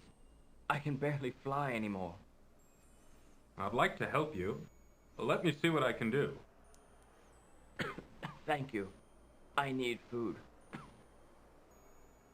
Yeah, can you be my new friend? You're a much less annoying bird than my current friend. So now we give him the rest of this this leg of lamb. Oh my God. Here, take this. Perhaps it will help you.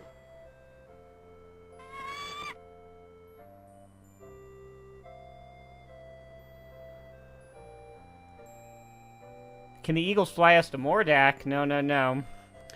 You are a kind man to share your meager food with a poor bird, especially up here in these snowy mountains. Well, I couldn't just stand there and let you starve to death. What kind of person would I be? You have shown yourself to be a kind, compassionate man, and I will not forget what you did for me. Goodbye, dear friend. So the lore behind the talking animals, he gets this wand at the beginning of the game from Cedric's wizard friend, and that lets him understand the animals. The old wand doesn't seem to have any vitality left in it. So yeah, that's why that's a thing. So yeah, you have to. That bird saves you later. Yeah, assuming you save him right here and give him your food. Otherwise, he doesn't show up and you die. I am Queen Isabella, and you have entered my domain now. I command you to kneel before me. Since both you and your friend over there have so thoughtlessly invaded my territory without my permission or knowledge, I have decided you shall both be put to death. Take him away, my pet. Queen Isabella, do you get it? It's really good. And that is Quest for Glory designer Lori Ann Cole voicing her. Guess what? I'm gonna melt her heart with this beautiful, beautiful harp solo. Listen to this. Warning: this cartoon contains material that may be necessary. Yeah. Wait, my pet.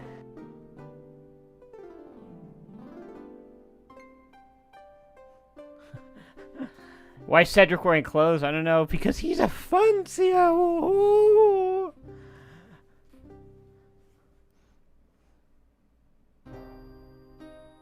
That was very lovely music. I've never heard anything quite that beautiful before. I think I felt my heart melting. Does she have ears? Just a little bit. Just enough, that is. Has she never heard anything to allow before? you a chance for your freedom. A vicious yeti has entered the area and taken up residence in my prized crystal cave. So far, I have been unable to extricate him from either the cave or my territory. If you can rid me of the yeti, I will release both you and your owl friend, and you two can continue on your journey unhindered.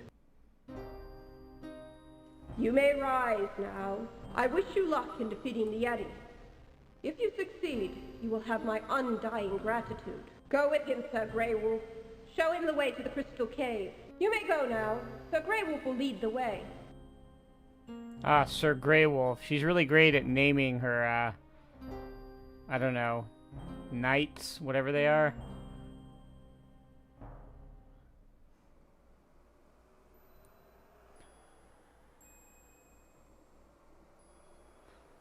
Oh boy.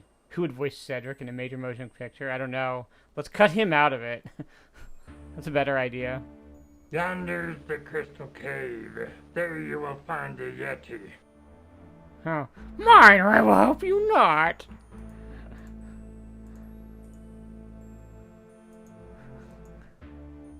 Cannot get your ship out.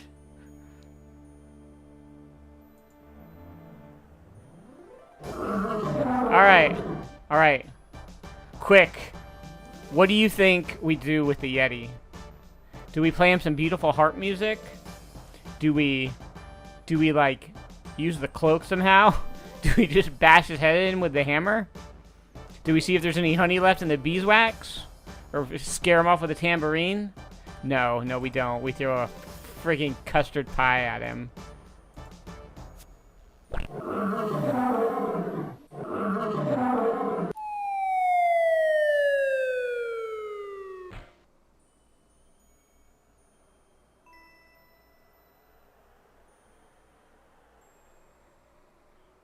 Well,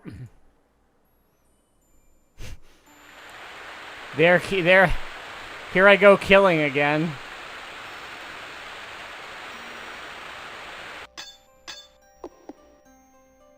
So very gently, Graham hits the beautiful crystal several times with his hammer until it breaks loose in one piece. He then carefully places it among his other possessions.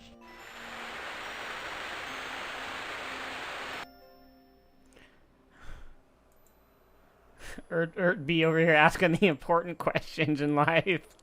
Here, let me save my game in case I fall off the stupid mountain.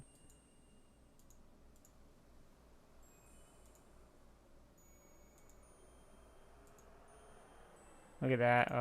The wolf waits anxiously for Graham, having observed the Yeti's demise. Oh, Yoda, not far, not far. I see that the Yeti is dead. Queen Isabella will be pleased. Come, follow me. Warning, this cartoon contains... Yeah. Look, Graham's just like floating along here.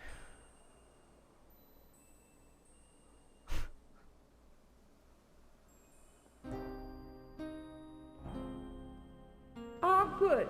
You have returned in victory, I presume. Yes, Your Majesty. Yeah, The I Yeti is dead. I threw He a will no pie at longer him. Be a scourge upon your realm.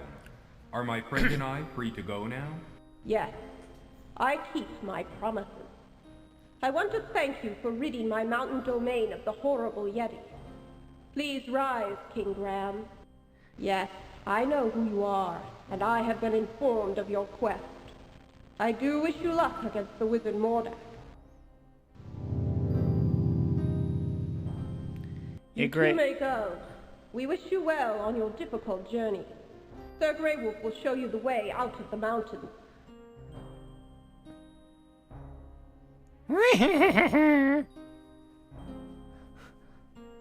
Oh my god.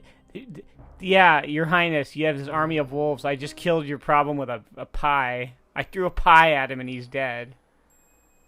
What a ridiculous world this is.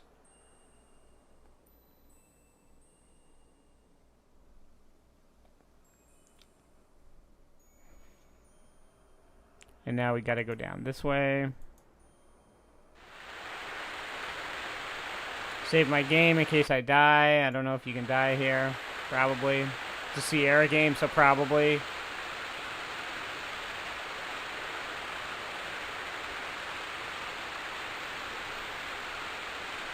Oh no! Graham, watch out! A poisonous bird!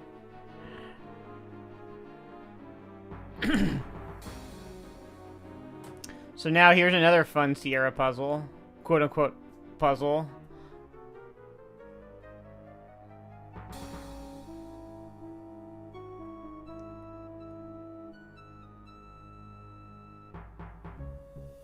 See that little pixel next to me? You have like 3 seconds to pick that up. This scene goes by so fast that you can almost like not even realize that is an option. Graham rescues a lovely golden locket from the leafy clutches of the rock's nest. And guess what? If you don't get it, you can't finish the game. And you don't realize that until much later. Nice birdie. Good birdie. Gucci Gucci Goo. Oh, what great writing. And acting. Hang on, I'll get you out of this. What is this, like, super eagle? How is he able to carry this fully grown human?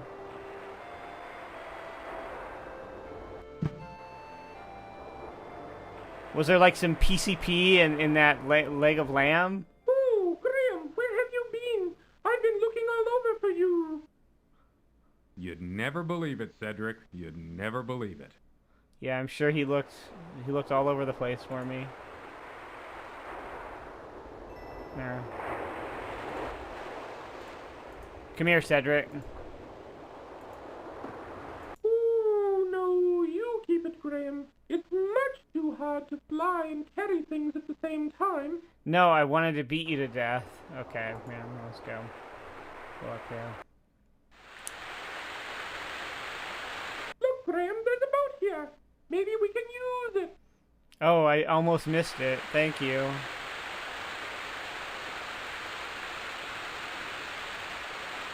Can I strangle him? No.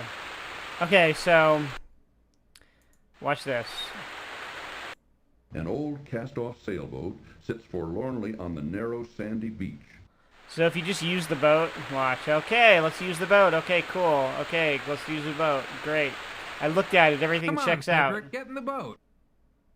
Aye, aye, Captain. Okay, great. Now we're in the boat. There's a hole in the boat. Help! Help!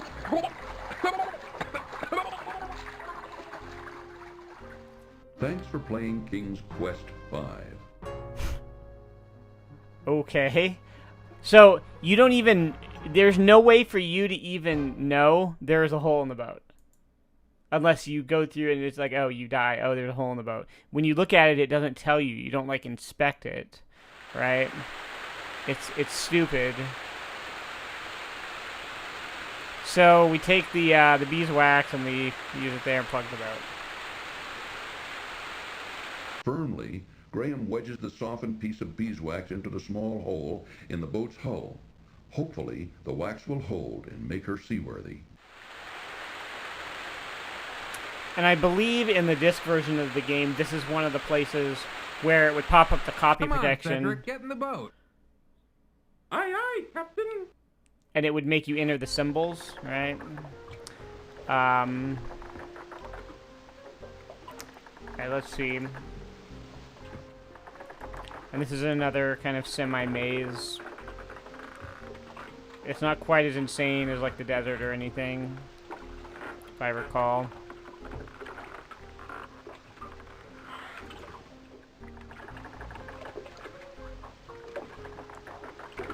Moon logic for sure. This game is full of it.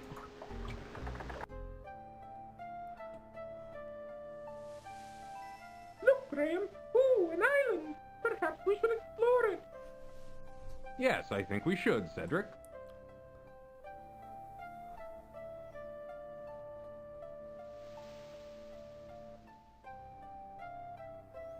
Alright. Oh, this game loves its mazes. You waited.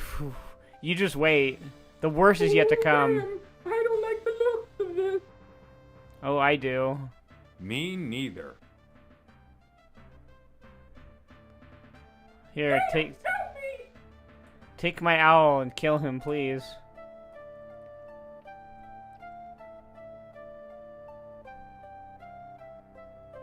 Where did you find him, Manada? We found him on the beach. Isn't he luscious? I don't know. He doesn't look like my type. What do you think, Krulina? I think he looks too old and tough. Don't be so picky. I'm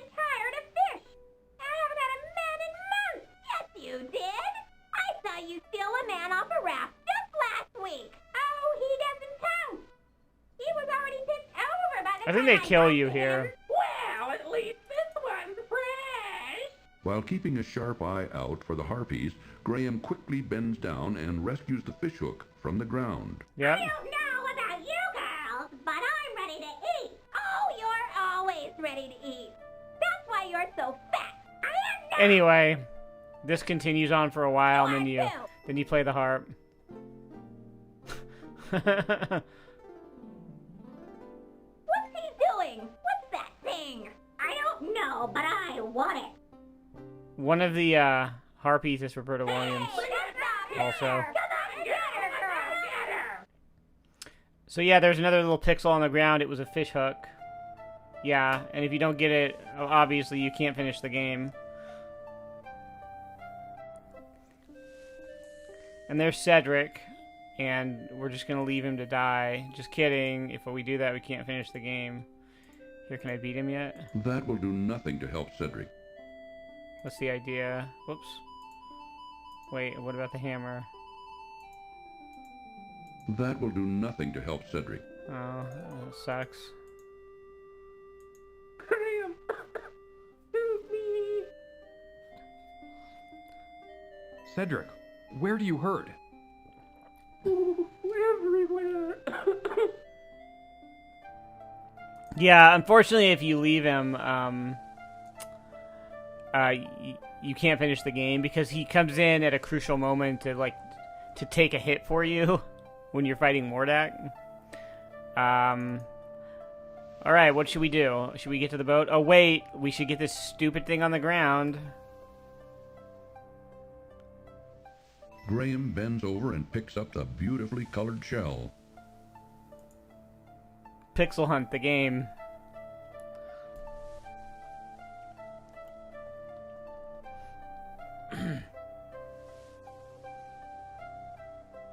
I want to see a Police Quest crossover where Cedric gets killed in the line of fire, like a Police Quest, King's Quest crossover. Alright, let's see, where am I going? Go this way.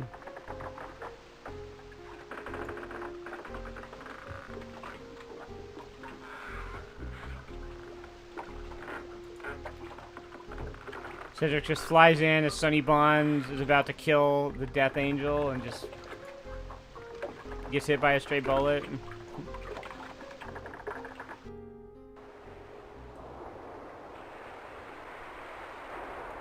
A makeshift house fashioned from the bow of a wrecked ship occupies the south end of a small, narrow beach. Oh, cool.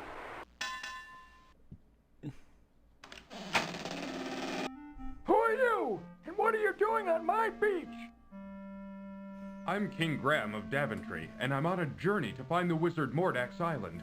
But I seem to be stuck. I don't know where to go from here. Hey, what's that you say? So he's deaf. You have to give him the seashell so he can hear you. What's this? Now, what were you wanting? My owl friend is hurt. He was wounded by the harpies. Wounded by the harpies, did you say? We'll bring him on into the house. I'll fix him right up. Good as new. Oh, you mean you own this whole beach? I'm sorry, is this a private boathouse? Lay him on the bed there.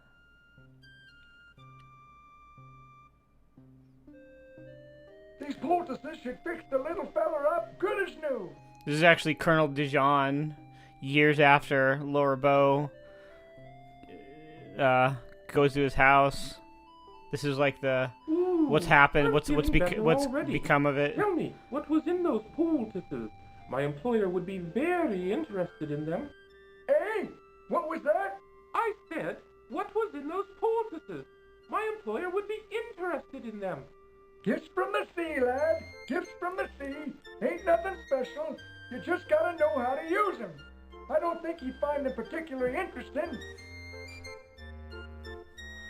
Now, son, what was it you were trying to tell me before? I was trying to find out where the wizard Mordak's island is. He kidnapped my family and is holding them hostage there. I must get to them before it's too late. Oh, I'm right sorry to hear about that. He's a nasty one, that morning. Oy. I wouldn't want to tangle with him. I tried to talk you out of going there, except I can see you can't leave your poor defenseless family unaided. I can enlist someone who can lead you straight to his island.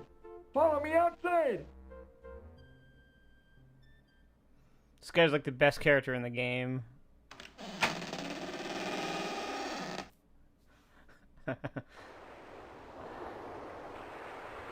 Gave Cedric some meth.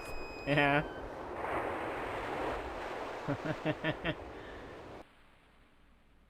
Oh, look, a hot This man mermaid. needs your help. He needs you to lead him to Mordak's island. It's a real emergency. Mordak's holding his family hostage. Pearl can't speak human talk, but she's agreed to help you. Just get on into your boat and follow her. Cedric and I want to thank you for all your help, Mr. Don't worry about who I am. You just get on over to that there island and take care of your family. Aye, aye, sir. We're off. Come on, Cedric. Alright, yeah, guess he doesn't have a name. Ooh, is Cedric just gonna stay here? Oh, unfortunately not. Oh, wow.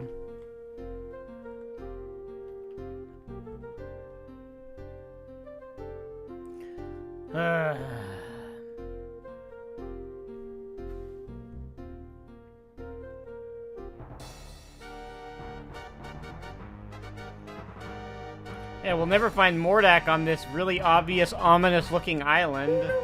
Watch out for the ropes, Graham! How did we ever Brace miss this? yourself, Cedric!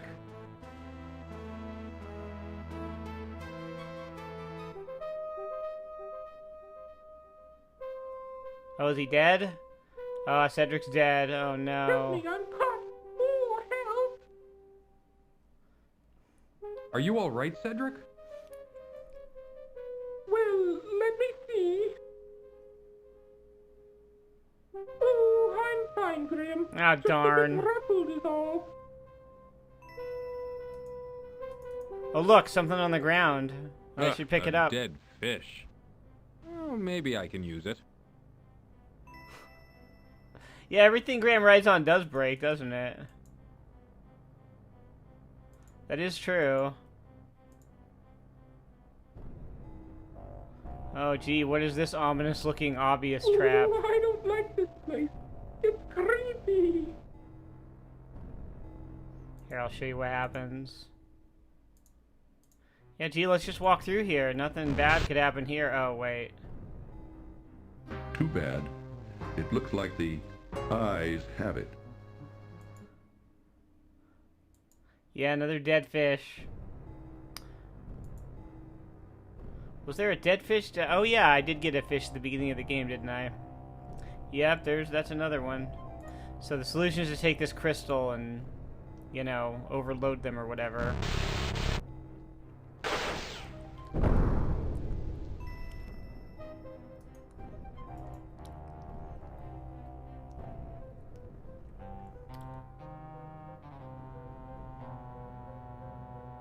Oh no!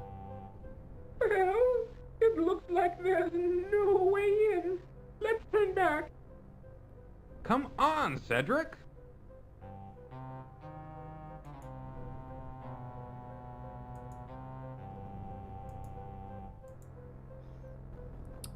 Oh, oh, this convenient back entrance.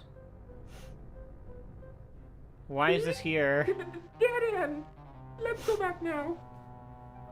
No, I'll figure this out.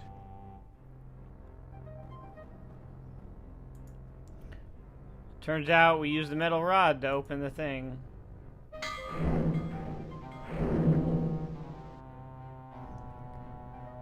Yeah, Cedric's got a real attitude, right? Graham's like, I'm sick of you. Shut up. Looking for my... We have to find my family. Okay, let's see. So... let's make a save game right there. Oh, you're crazy to go down into that dark hole. You don't know what's down there. Well, do you have any better ideas? No, mind if I wait for you here? No, that's a good idea, Cedric. You be the lookout out here. But yes, I'll be the lookout. Ooh, be careful, Graham. Even Graham's like, please just, can he go away? Please make him go away. He's very annoying. Alright, so here is the worst maze in the game.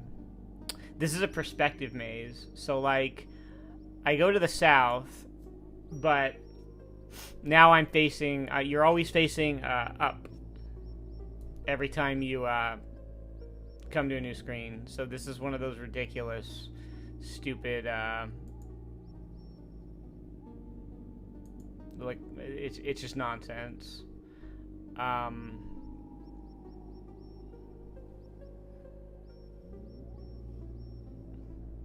think I want to go that way. Up. And then this way. And your first goal is to find this, like, monster, right? A huge beast, sporting a fluffy topknot, bound in a crude hairpin on top of his head, skulks in one dark corner of the labyrinth. Oh, he's cute. What an adorable guy. Aww. Aww. He just wants a hug. Shouldn't play around with Dink, Graham.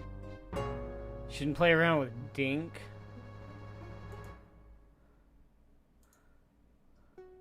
What do you do with him? I don't know. What do you do to solve nonsense? Oh, a tambourine.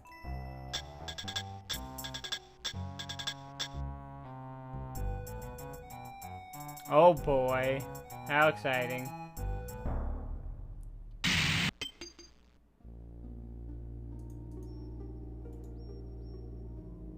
Graham reaches down and grabs the hairpin off the labyrinth floor.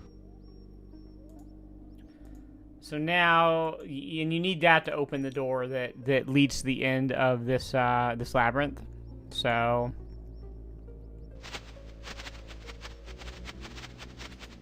A grotesque creature scurries along the stone walls of the labyrinth. The labyrinth.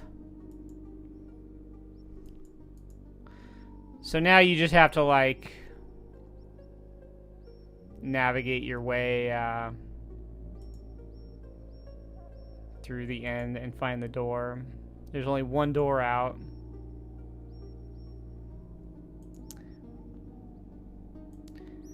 And let's see if I can get through it.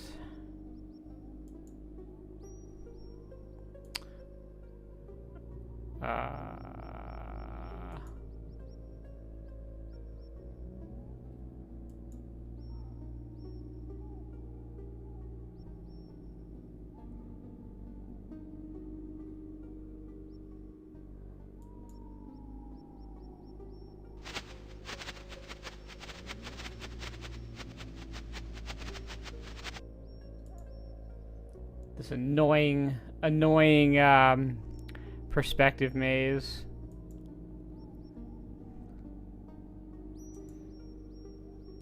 I believe this is the end. Yay! Look at that. There we go.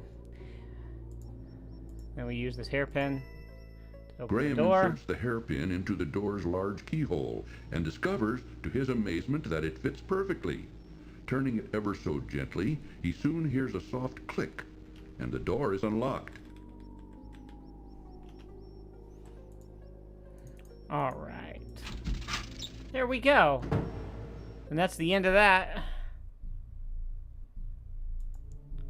Now we gotta open the cupboard. Inside the cupboard, Graham's eyes fall upon a bag of dried peas. And we gotta take the dried peas. Reaching into the open cupboard, Graham retrieves the bag of dried peas. There's nothing that Graham won't stuff into his pockets. He's like, dead fish, dried peas, give me all of it. A lovely young girl with long black hair, olive skin, and flashing green eyes laboriously scrubs the cold stone floor. Though wearing rags, her beauty nevertheless shines through.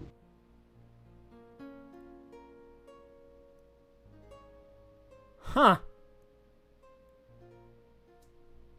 This music is totally what became, like, the Girl in the Tower theme song. that they wrote for King's Quest VI. This is the sequel hook for the next game right here. But I didn't realize this music was here. Huh. Does Graham have OCD or is he just a kleptomaniac? Why not both? Alright, let's talk to her. Don't come near me. Leave me alone. I would never hurt you. I'd like to help you. That sounds like the words of an abuser. You're probably one of them. I'm not. Believe me. Just go away. Please. I don't want to talk to you anymore. Look, just calm down. I'm just here to steal everything. And probably kill some people. Well, let's see. It is a lovely golden locket on a delicate chain. Yeah, look, m'lady. Warning. This cartoon contains material that may be necessary By for her information or Jesus. clues to complete this game. Play the tambourine for her. She's like, oh, yeah.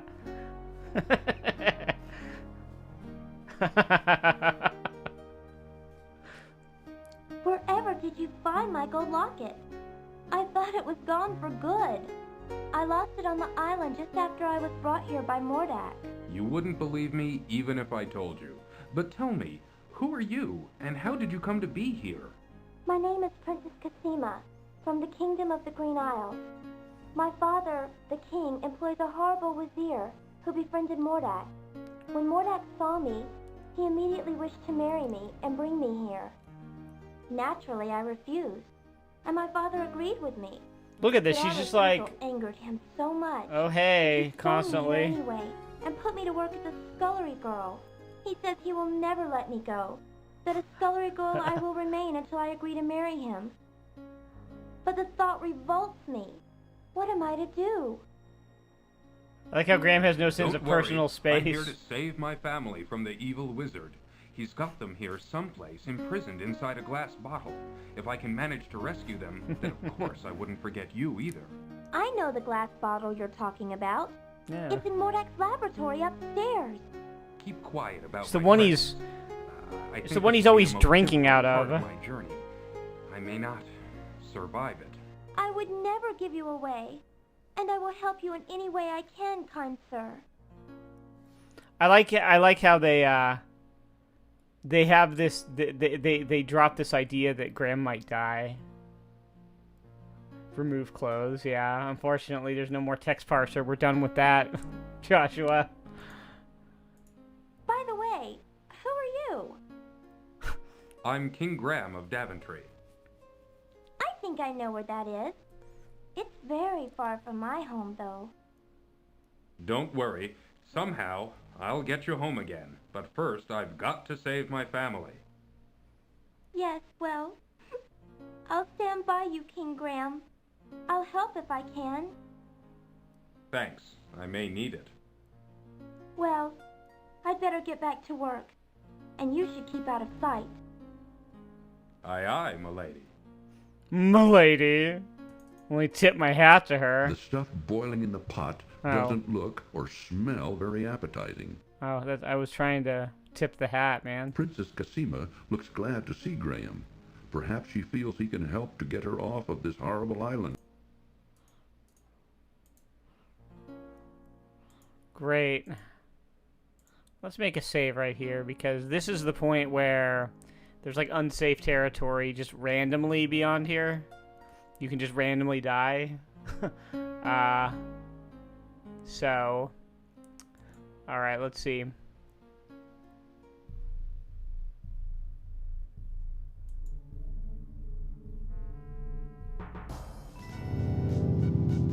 Oh, hey. He got me. Oddly enough, I actually do want this to happen.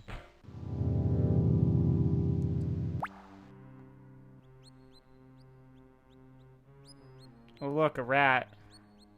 What should I do? Graham can see a small, moldy piece of cheese just inside the mouse hole.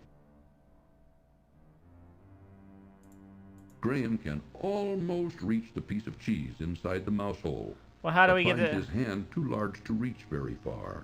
How do we get the piece of cheese? Oh wait, we use the fish hook.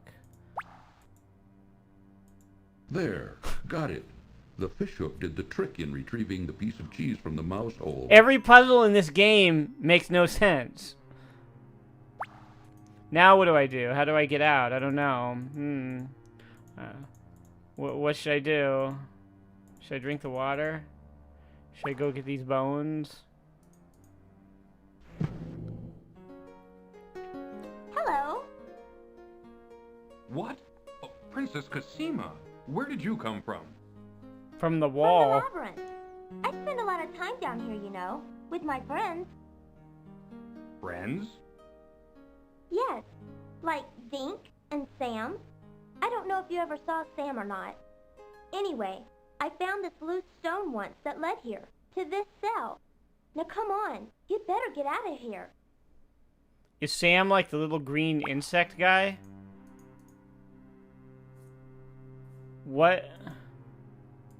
What's wrong with... is she like secretly a serial killer? Oh good, now we just have to follow her for like 500 screens.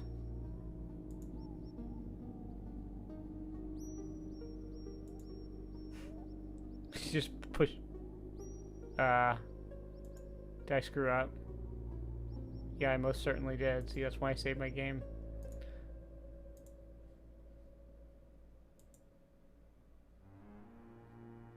I think... Oh, Sam's the blue guy? What, the guy that, like, imprisoned me?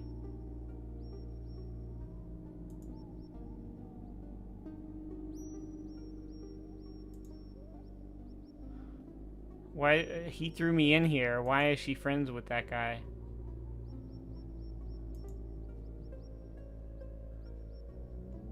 Well, we are done with the maze. All we have to do is follow her. There's not really any figuring out going on. It's just keep up with Cosima.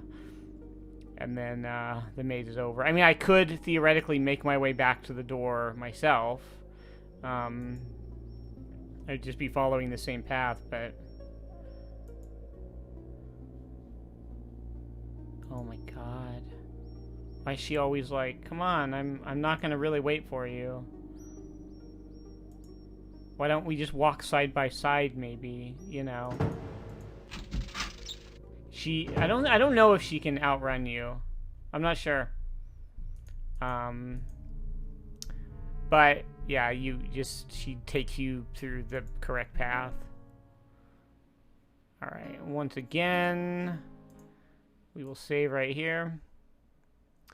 And we'll go this. Don't I die if I play the piano? Graham watches in horrified fascination as the grotesque organ begins to magically play an eerie tune, all by itself. Yeah, that's really eerie. Pretty spooky.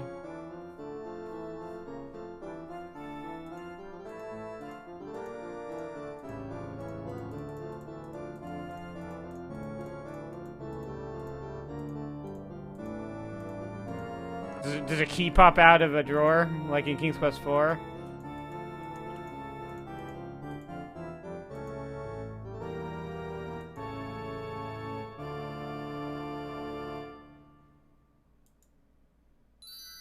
Oh, there we go, yep. Goodbye, King Graham of Daventry.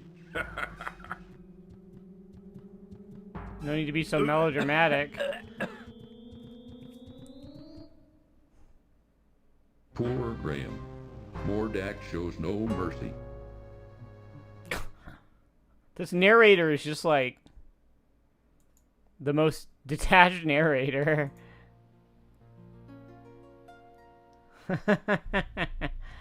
Alright, so now, yeah, like I said, there's like random death waiting for me here. Because the cat, Manana, he can show up. And if he does, I'm basically, yeah, so like I'm dead, right? Right there, I'm just dead right now. Because he runs off and then Mordak shows up. There's no way you can you can prevent, like, being dead. You? How did you get here? I have journeyed far, over land and sea. Never mind. Your journey is now over.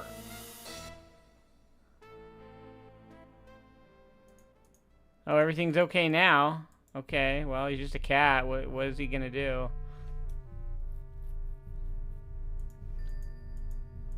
Yeah, this is fine, right? Oh, wait. Goodbye, King Graham of Daventry.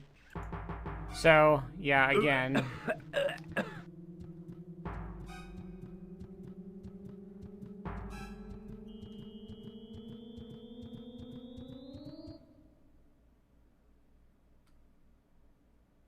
Poor Graham. Yeah. So I'm trying to get to, like, a specific screen here without... Yeah, oops. Well, without that happening.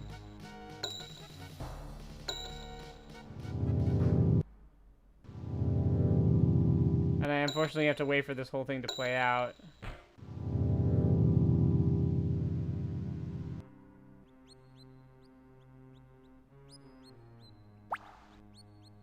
But this time she doesn't come save me, so... Alright, let's do this again.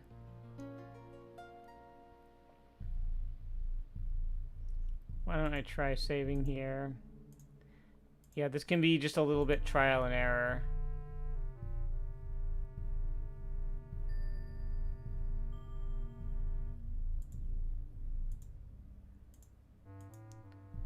But once I get through it, nope.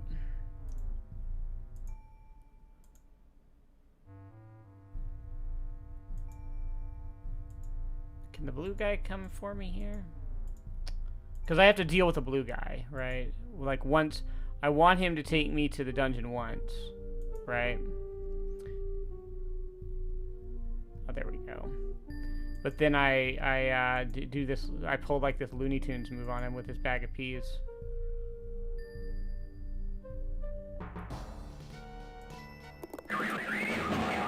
Whoa! Alright. And then, now that that's done, he won't ever come for me again. And then I have to deal with Mananan so that he doesn't, like, get me killed again. And there he is. So now, because he's a stupid cat, we throw the fish at him. Oh boy. He gets the fish because he's stupid. And then we go and bag him. We bag ourselves a cat. The cat's in the bag. You get it? So now that's done. Great. It wouldn't be wise for Graham to carry the cat around.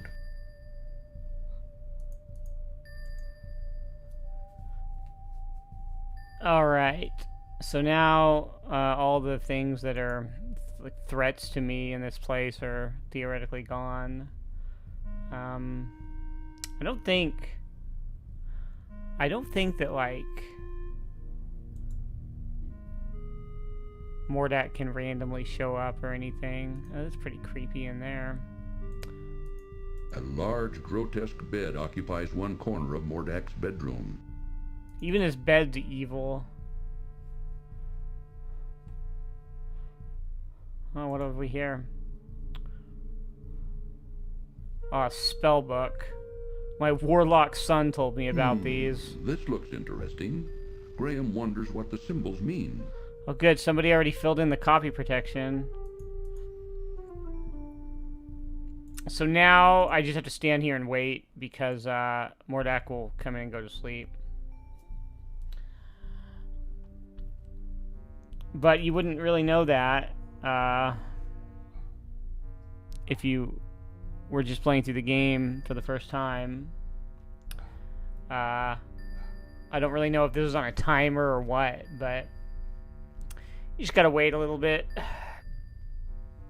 And then, boy oh boy, it's time for another throw the bridle onto the snake to turn it into a Pegasus puzzle.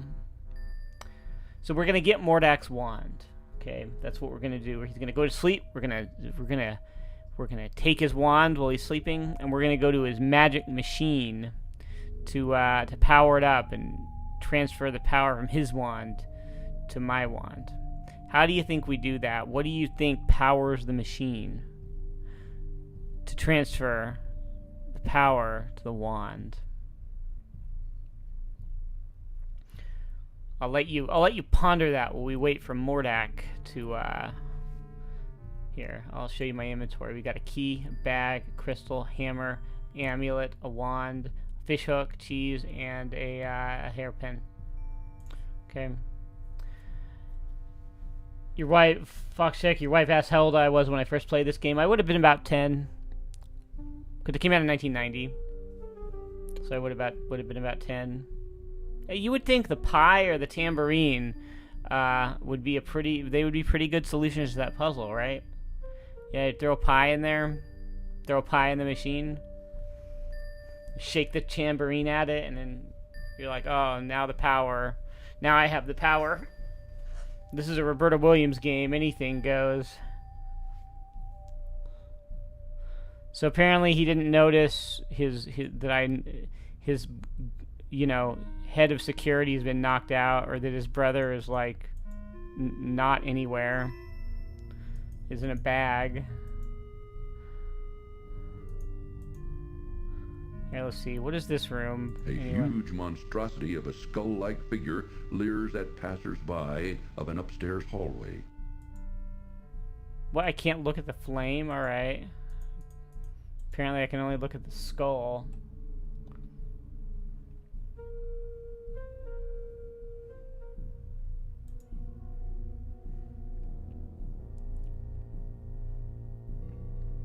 So here we go, in the evil wizard's evil lab.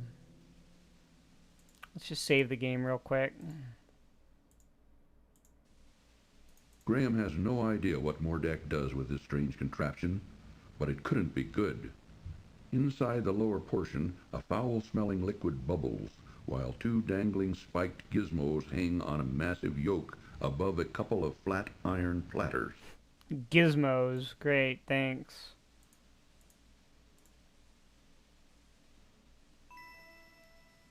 So there's Mordak's wand, and here's the useless one I've been carrying around all game. Heap error time? No, I don't think so. I'm using the new Rising Sun patches on these. I don't get those. Not usually. I did get that heap error that one time when I played Conquest of Camelot. That was very unexpected. So yes, the answer is that we use the cheese. We throw the cheese in the magic machine. Watch, I just get a heap error now because I'm so confident. Graham tosses the moldy cheese into the machine's bubbling liquid. So yeah, that's the solution, is cheese. Yep. Another fine Roberta Williams puzzle.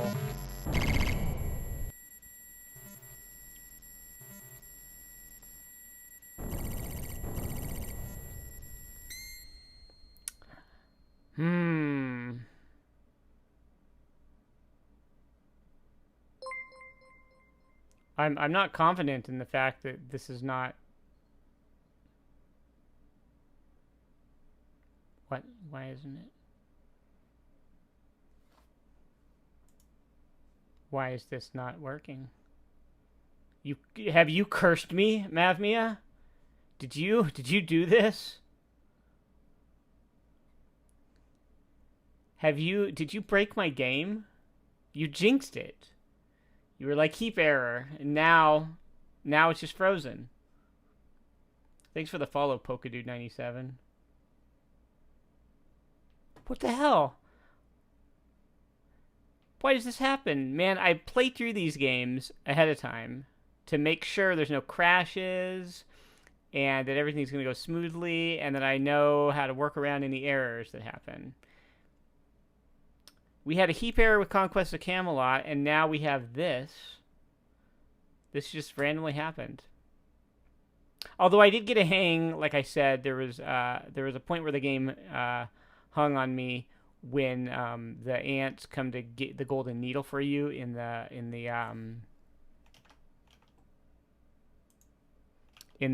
haystack. All right, let's restart. It's a good thing I saved my game right there. Yeah, let's try that again.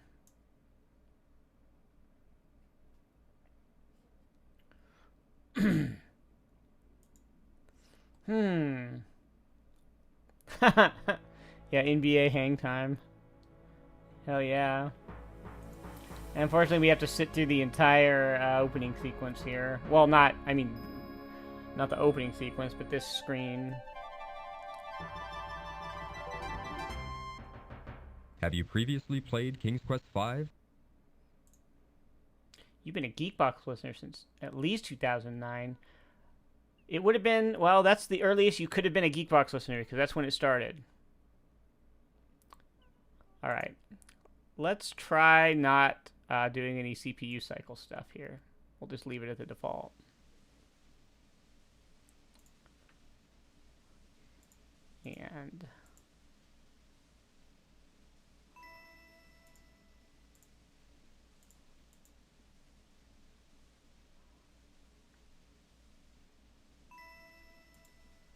And then we'll just do that as quickly as possible. See what happens. Graham tosses the moldy cheese into the machine's bubbling liquid. If it does it again, maybe I'll try to skip dialogue.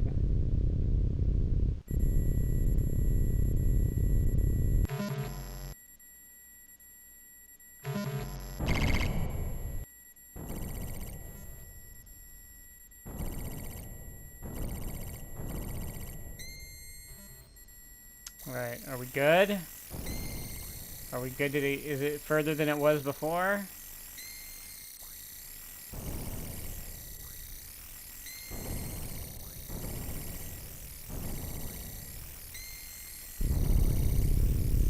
Frankenstein's wand over here. Mordak's wand now barely glows. Perhaps its power has weakened, while Crispin's old wand now appears completely energized.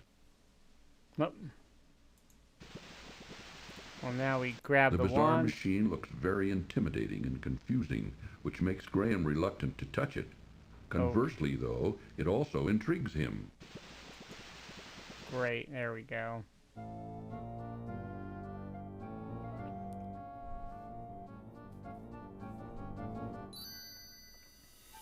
What's going on here? Uh-oh. I'll take care of you, you swine. He's mad now.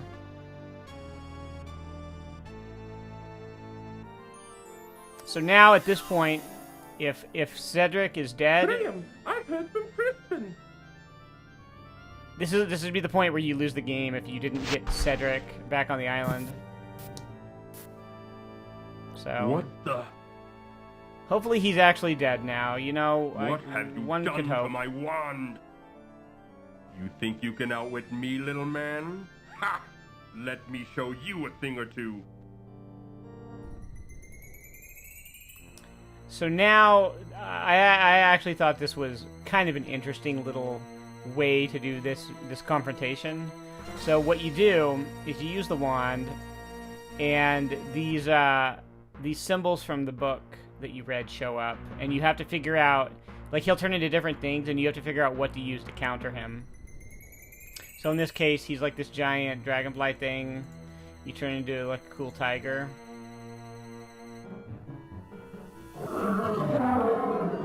Why, you little...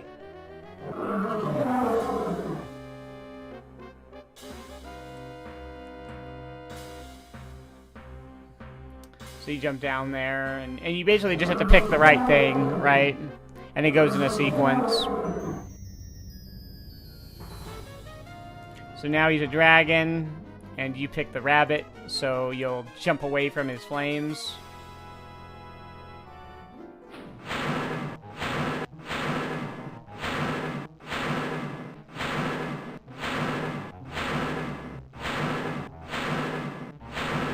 You think you're so smart, don't you?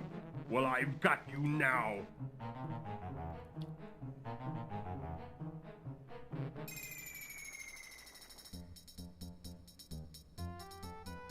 Now he's a cobra. Say goodbye, swine. And this, of course, you turn into a mongoose. I don't know if it's obvious that that's a mongoose, but that's what you turn into. Anybody who's read Ricky Tikki Tavi should be pretty easy.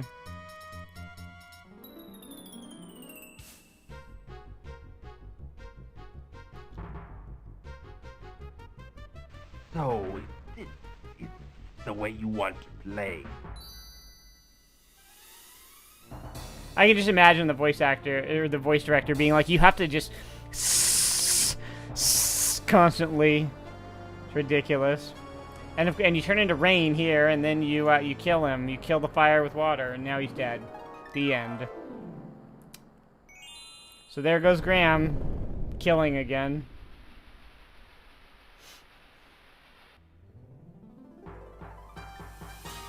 Mordek's dead. Cedric's dead. It's a happy ending.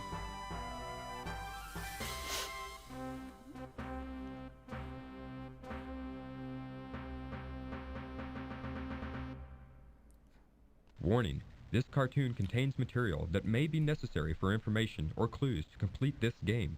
Please be sure to check your inventory if you decide to skip. What? It's giving me a warning about the ending. What loot did Mordek drop? He dropped me a new hat. Who would play Mordek in a major motion picture? Are we just going down the list? I don't know. Who would play him?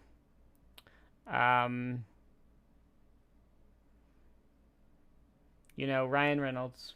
Let's do that, Ryan Reynolds.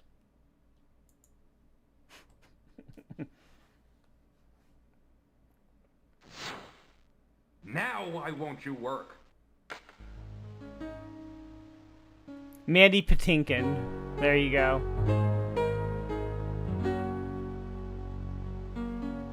Now let's increase my cycles. Seema. Well, I did Make it a little faster. Mordek is dead.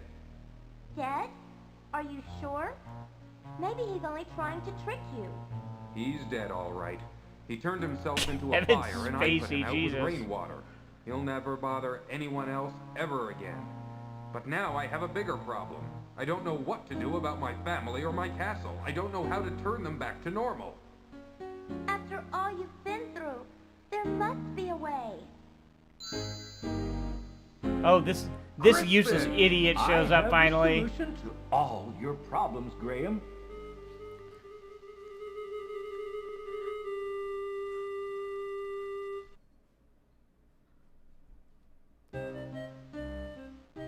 While you and Cedric were gone, I did some asking around, and I found out that your son, Alexander, had the dubious distinction, if you may, of turning Mordek's brother, Manannan, into a cat sometime. Yeah, we already knew this. Obviously, this deed angered Mordek, who could do nothing about it, since this particular spell could only be undone by the actual perpetrator, your son. We also knew that. It doesn't take a great genius to figure out that Mordek took your family and castle in revenge to try to persuade Alexander to restore Manannan back to his old self. We heard this at the very beginning of the game. I did discover, as now I see, that your castle and family were miniaturized and imprisoned inside a glass bottle. We knew that. I did some research and found the spell for turning everything back to normal. Oh, great. Watch.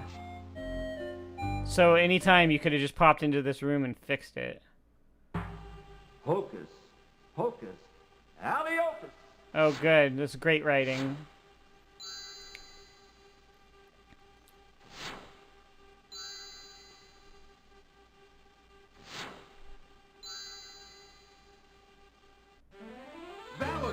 My children, my joy knows no limits. Well, that sounded genuine. Glad you're here.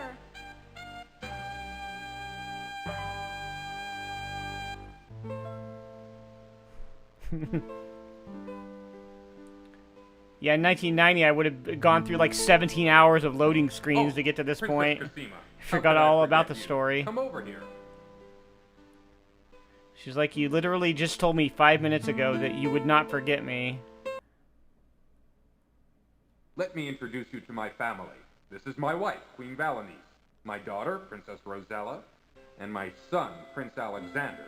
who started this whole mess. Look, Rosella's sitting there All being of like, you, she's that's prettier than Princess me. Cosima from the land of the Green Isles. Without her, none of us would be standing here now. She bravely saved my life. My lady, I am deeply in your debt, and I will make it up to you. With your permission, I'd like to travel to the land of the Green Isles to see you. Oh, this is creepy. He's like, I learned everything I knew. I know about wooing women from my dad. Let's get on with business, shall we? Higgledy! Higgledy! Pooh! Be assured that your castle is right back where it belongs, and the right size, too. But now it's time that everyone return to their homes, with my help, of course. Oh yeah, does she never actually address him? Alakazoo. You're right. Wait, what about Cedric? Yeah, what about him? He's dead. Let's just leave him there. Where is Cedric? The blue Over guy there. will clean him Mordak up. may have killed him. Is there anything you can do about it? Let me think. Ah, yes. I think I know. Abracabara? No, abracadora? Now, what is that confounded word? Yeah, does Cosima never talk to him here? Yes. Abracadabra. She like never responds to him? So he's just, yeah, you're right. He's just a creepy stalker. Cedric, it sure is good to see you again. That recontextualizes everything. All right, enough is enough. Let's get on with it. Okay, Cosima, let's send you home first. Does he come back the land of the soulless? Green Isle? Like Pet Cemetery? Yeah. Yes, that's right. I can't wait to see my parents again. Goodbye, Alexander. Perhaps we'll meet again. You can be sure of that, my lady. Okay, that's a little creepy. At least she acknowledges him. I mean, Before you send us all home, Crispin, I just want to thank you for all your help. And you too, Cedric. I wouldn't be standing here with my family. I don't know. You two. I'm deeply, deeply grateful. All in a day's work, my boy. All in a day's work, right, Cedric? Right, Crispin. Okay, back home you go. Alakazam. Yeah. Alakazoo. Crispin's gonna get home and Cedric's gonna be waiting there with like a knife to frickin' cut his tendon open and then take a bite out of his throat.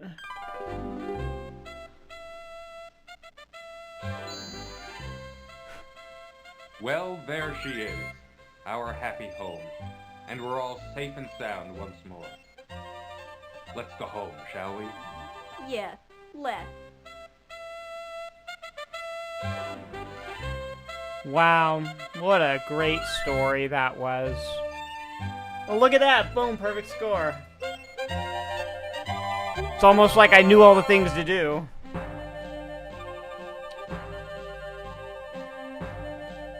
Creative consultant Bill Skirvin. That's a weird one.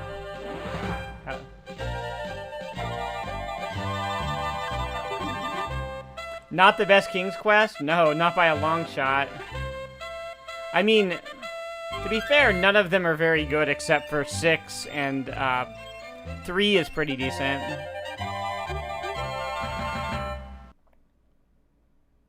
Oh, is that it? Oh. It's another song. It's a little montage, a little musical montage here. Well, how would you finish this game without max points?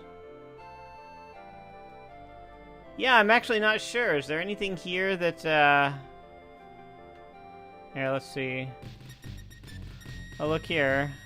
A list of credits there. Josh Mandel is Graham, like I said. Andy Hoyos, their art director, was Mordak. Roberta Williams was the woman who's buying the pie. I see some other Sierra staff here too. Ken Allen, Dan Long, Kristen Hoyos, clearly related to Andy Hoyos, art director.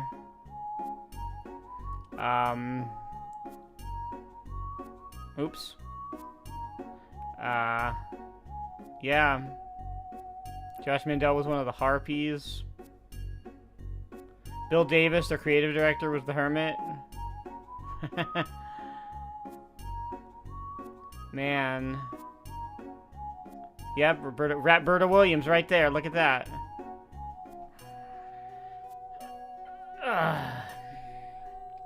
Oh, Mark Siebert, the music director, was the Singing Ants, singing that beautiful, beautiful song about coming to help King Graham.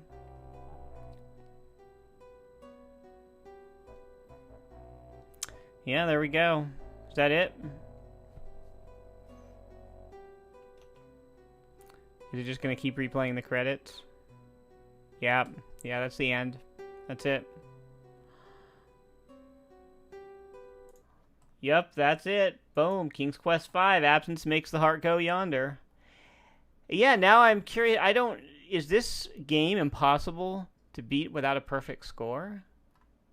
Because I think there's nothing that's optional that you have to get all these items and you have to use them in exactly the right way, or there's so many places where it's just dead end game loss. There's no like optional items or optional things to do, right?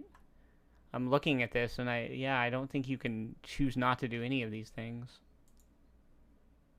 Yeah, that game, whew. What a dumb game. It's just not, like I said, it's just not very good. The puzzles aren't well designed. There's no way a normal person would hit on any of these solutions for anything. You'd get stuck and you'd just not realize why you were stuck or what you were missing. And, you would just be like, I gotta get to Himbook. There's no other way around this. Thank you for the sub, Apocalyptica Gaming. I appreciate it. And like I said, to be fair, suffering through this, this is nowhere near as bad as Codename Iceman. That game is still the bottom of the barrel for just Sierra's output to this point, anyway. Yeah, this is not that bad compared to that. Sounds like all adventure games. No, man. There's plenty of good adventure games. You've seen some of them on here. There's not all adventure games are like a bunch of illogical nonsense. Look at all of LucasArts adventure games. Most of them have like creative adventure puzzles that make sense, This was just one of those examples of, a Roberta Williams design, really. It's just not that great. Now, where do I rank Indiana Jones and the Last Crusade?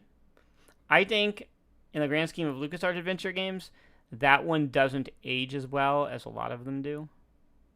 That one also had a lot of, weird mazy things, and, the whole Brunwald Castle sequence was real trial and error. Indiana Jones and the Fate of Atlantis is much better. I think Indiana Jones and the Fate of Atlantis is the best game LucasArts ever made. Last Crusade was alright, though. It was my first LucasArts game, so I do have a soft spot for it, but I don't think it ages as well as Monkey Island or Day of the Tentacle or Full Throttle, Now, next week is actually this is going to be interesting because it's the first Dynamics game. This is back when Sierra bought Dynamics, and they made a few decent adventure games. The first of which was Rise of the Dragon, which was a very Blade Runner-esque, cyberpunk adventure game. And so that's gonna be next week. Start to get into that. There'll be Rise of the Dragon, and then Space Quest 4, Leisure Suit Larry 5, and Police Quest 3. So we will do a chapter each of Sierra's big three, or big four rather: King's Quest, Space Quest, Larry, and Police Quest So, and oof, Larry 5 and Police Quest 3. Oof, those are some bad. Well, Larry 5 was actually just kind of boring. It's another one where they just really didn't know how to design around the icon interface. And Police Quest 3 is just straight up trash. But Space Quest 4 I'm looking forward to replaying. And Rise of the Dragon next week is pretty decent too. Have I ever played Encarta Mind Maze? I have not. I don't even know what that is. I must have missed it. Yeah. Don't know it. Don't know it at all. How soon to sell the book? I don't know. How soon until this series catches on like wildfire? I don't know. But yeah, that was King's Quest V. The good news about King's Quest is that the next one is actually a really good game. It was designed by Jane Jensen. They just kind of slapped Roberta Williams' name on the box. It was one of those where, her name sells it, but Jane Jensen designed it, and she would go on to design Gabriel Knight, and King's Quest 6 is a really good game. And yeah, Grundislav, Police Quest 3. I don't know how you have a soft spot for that game. I couldn't even bear to finish that game at the time. But yeah, that's it. I hope you guys will join me next week for Rise of the Dragon.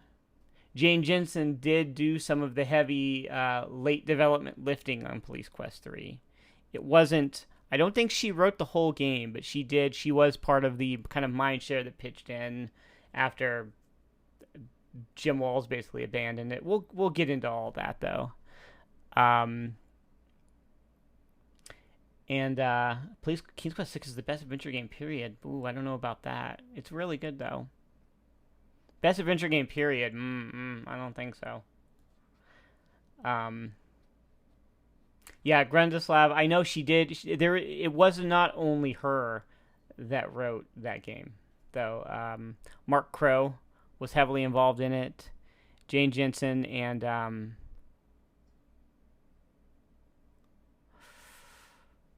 is it Gano Hain? No, I don't think it's her.